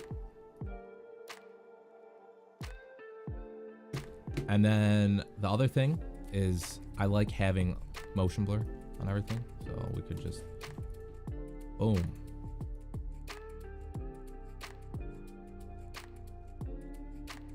And what's nice about having the adjustment clip is that we can copy this, left alt, left click, drag it over. Hello. That was my dog, my deaf dog. She always gets so excited when she's about to go out. Hi. I don't have your leash. So we just copied and pasted it. Just moved it over. Maybe you don't want it to be the exact same. So what you could do is mess with the phase.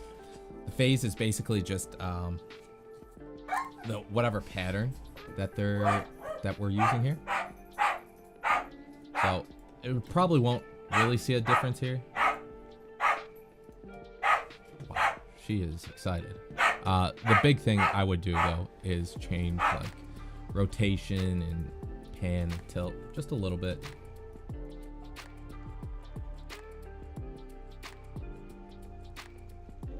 There you go. What? What do you want, baby? Huh? Come here. Hi. She's got the zoomies right now. She's going crazy. Yeah, quick and simple shake. So all the stuff that like you see on my page is all personal work. Like that's all my stuff. I have done commission work, but I think it's weird when like editors post commission work on their own personal accounts, right? Like I get it sometimes where like you need to obviously put your name out there, but I think it's a little weird to like someone paid you, I don't know, however much money to edit a video for them so they can post it on their socials, post it on their socials, and you post it on yours. It's just weird to me. Like if you pay me, that's yours. Keep it. Can I use Camera Resolve for a motion tracking program like sure use the point to track in DaVinci? Possibly. Wait, hold on. Do you know ways to make playback smooth? Get a better PC. That's the best thing to do. But you could also use you go to playback, timeline proxy resolution, turn that down to half or a quarter.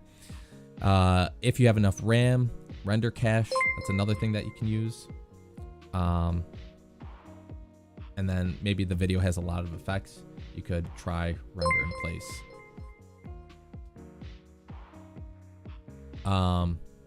But there are ways where you can import camera tracking to DaVinci. I know you can do it from Blender to DaVinci Resolve. To be honest, I'm not entirely sure how. I think it has to be an FBX file, and then you can form it. Yeah, an FBX file, and then you can import it. The only thing that I've done is done camera tracking in DaVinci Resolve and then imported it into Blender.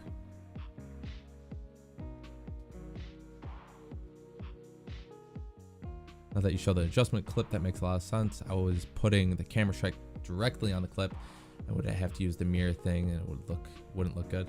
Gotcha, bro. I'm glad that it could help. Editing Resident Evil 3 remake. You like motion blur, but what do you think about motion blur in game? Oh, I hate it. I hate in-game motion blur. I'm not gonna ever check that setting. Actually, I take that back. When it comes to like FPS games, I'm not going to check it. But if it's like a story game, then I might. But when it comes to like competitive games, motion blur is bad. And I do a tutorial on upscaling / removing noise. You have to have the studio version, but I'm gonna just put some grain on this. Whoop, grain. So we got some noise here. This is way more noise than you should have, but there's an effect called, you go to filters. It's just easiest if you search it up here. But it's called noise reduction. Take that, drop it onto your clip. And then, to be honest, I'm not super familiar with these settings, but just bumping up the Luma chroma threshold, you can see it starts getting rid of that noise that that I just put on. So that was before, the after. Motion estimation type, set that to better. That'll give you obviously a better quality. Just mess with these settings, man. That's what I've done. I'm not like an expert at that. I just mess with settings. And then when it comes to upscaling the video, you have to make a new timeline. Let's say we wanted to have, this is a 1080p video. Let's say we wanted it in 4K. So we make a 4K timeline right here. And then that clip, you right click, clip attributes, and then go to super scale. Since it's a 1080p video, doubling the resolution, we would make that a 4K video. And then you would just change your sharpness and noise reduction accordingly. So low, medium, high. Obviously, the further you go down, the more intense it's going to be on your computer. But also the better the look. Sometimes. Some people, like, I don't have a 4K monitor, but from my understanding, sometimes upscaling it with that noise reduction and sharpening can give it that digital look. So just be wary of that. I mean, it's kind of like adding it to your portfolio just publicly. Neptune, I agree, but if someone paid me for an edit, that is theirs. So like, yeah, you can ask permission to post it, and I'm sure people are happy to do it, but you're an editor. There's stock footage, you can record your own footage. There's tons of ways to make videos. And for me personally, like when I'm editing, I much prefer editing my own videos because I know my videos are going to be super high quality videos. Like, I mean, like the raw footage is lossless quality. Whereas sometimes when people give me footage, it might be from their Twitch stream where they're streaming in 720p and their network connection isn't great, and you have a lot of banding, so it looks like this, just variable amounts of pixel damage done to it. So like if I were to post that on my own, like post this to my own portfolio, you know, that's not great. Like, it's not my fault that there's damage done to the video, you know what I mean? But not everyone knows that, and so when they see this, they're like, oh, like his render settings aren't good. It's like, there's nothing that I can do about this, man. Like, it's not my render settings, it's just a crappy video.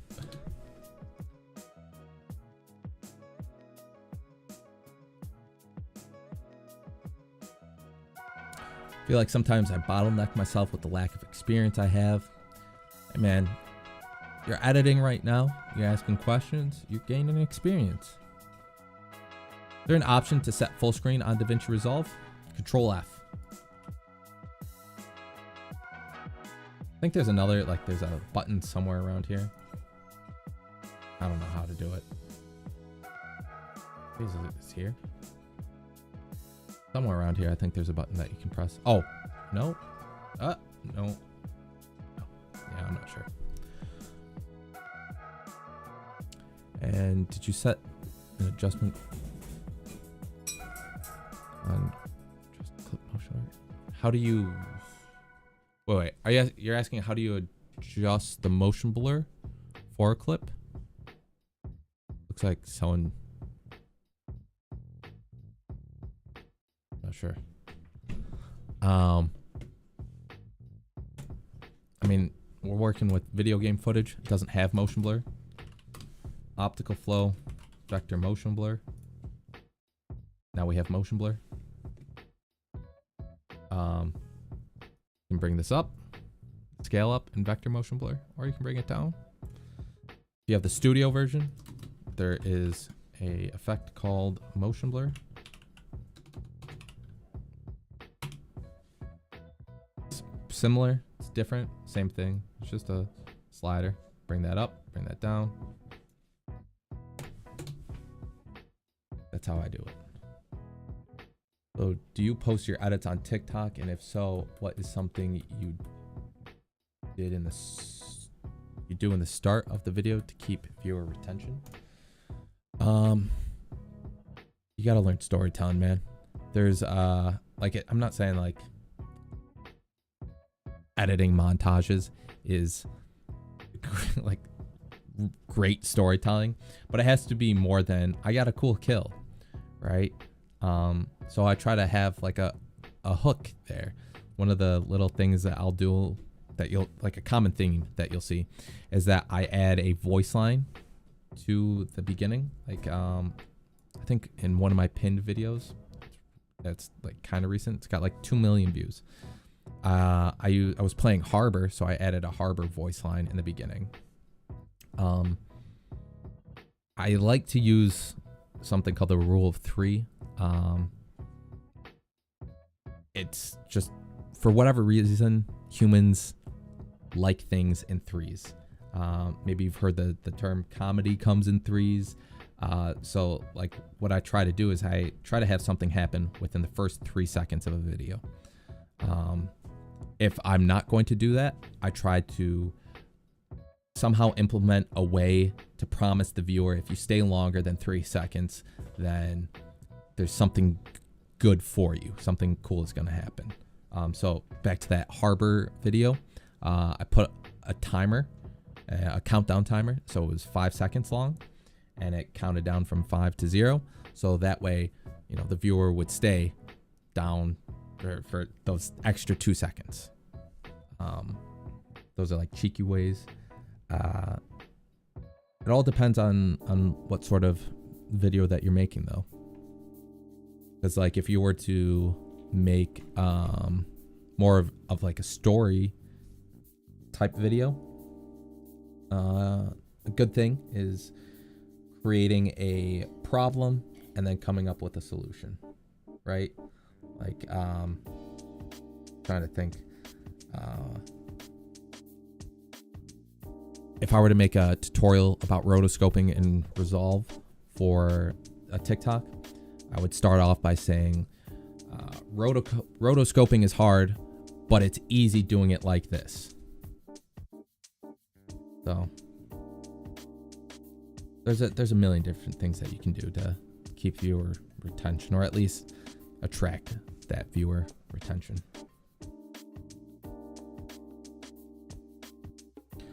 My self-taught editor? Yes. I started editing like a year ago. Though I think pretty much everyone is self-taught to some degree, right? I suppose you can take like classes, but I don't know if anyone like going to school to learn After Effects or DaVinci Resolve, like they'll go to school for like VFX.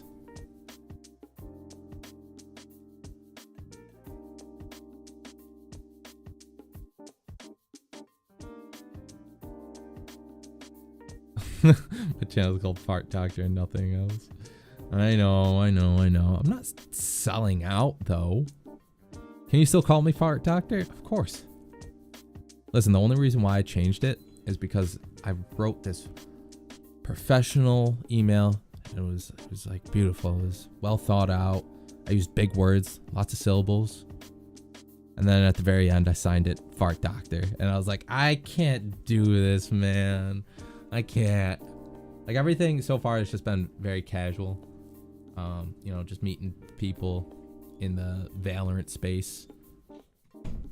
And I feel like, you know, you and me get it. But then writing to like a company, that's when it's like, hey, we're not gonna work with you. You're stinky, man. I don't know.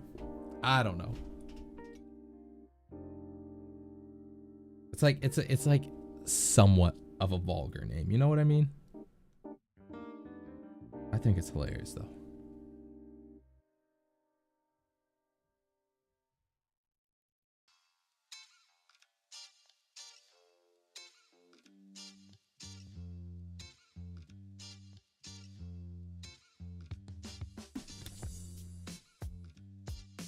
I know, right?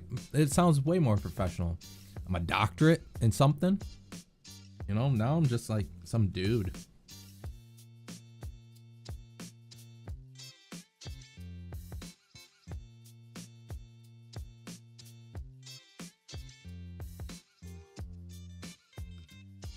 I could have them separate?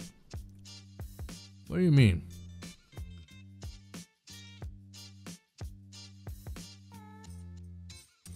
Yeah, it has a meaning. I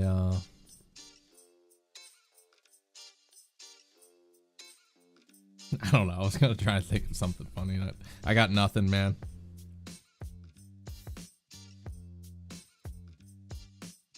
By the way, how do you think it's pronounced? Because I've had people say it both ways. I've had 3 different ways of people saying it. I'm just wondering how you guys would say it. So if you can, just type in chat how you think it sounds.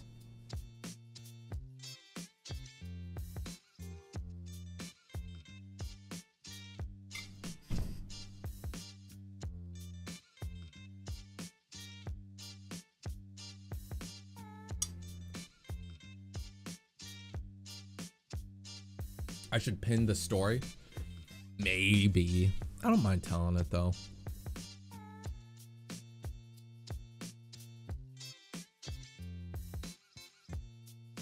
Dakes. Dakes. The X.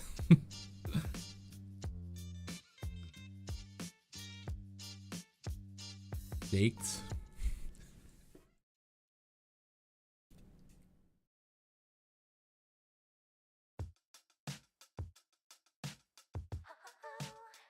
I think that's the most common way. Dakes. I've heard Dax and I've heard Dex.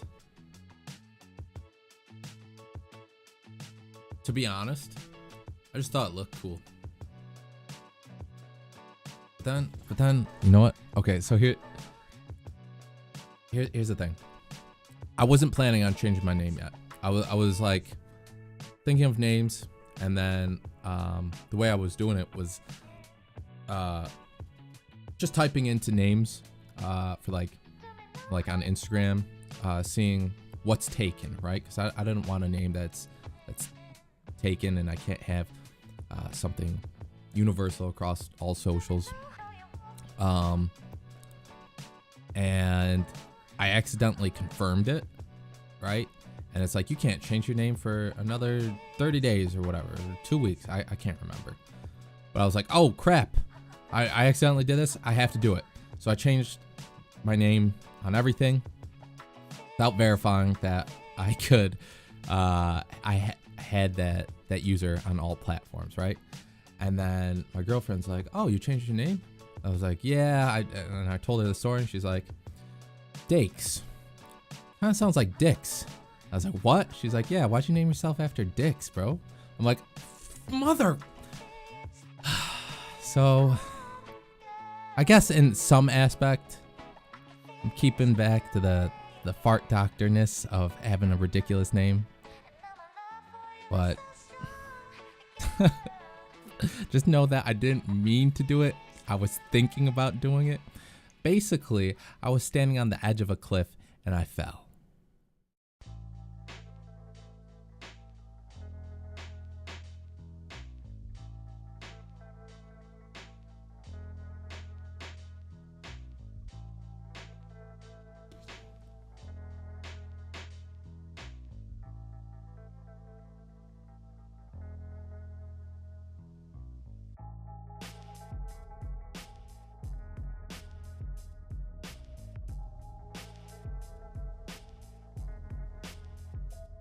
Have I used the AI thing Chat GPT? I have not.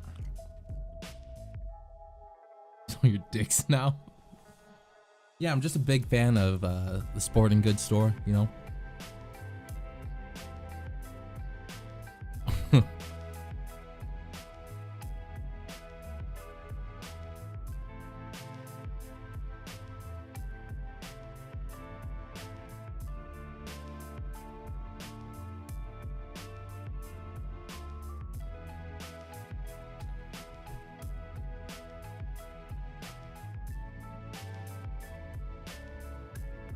You know what, guys? I think I might call it. I might call it a day. I want to start working on this montage idea, and I'm worried that I'm going to get COVID. My girlfriend has COVID right now, and I want to try and get as much content filmed in the next couple of days before I get sick. So I appreciate everybody stopping out and saying hi and you know, just watching. I love y'all. I'm gonna get going. I'm gonna work on this montage now. So I will catch you in the next one. Goodbye.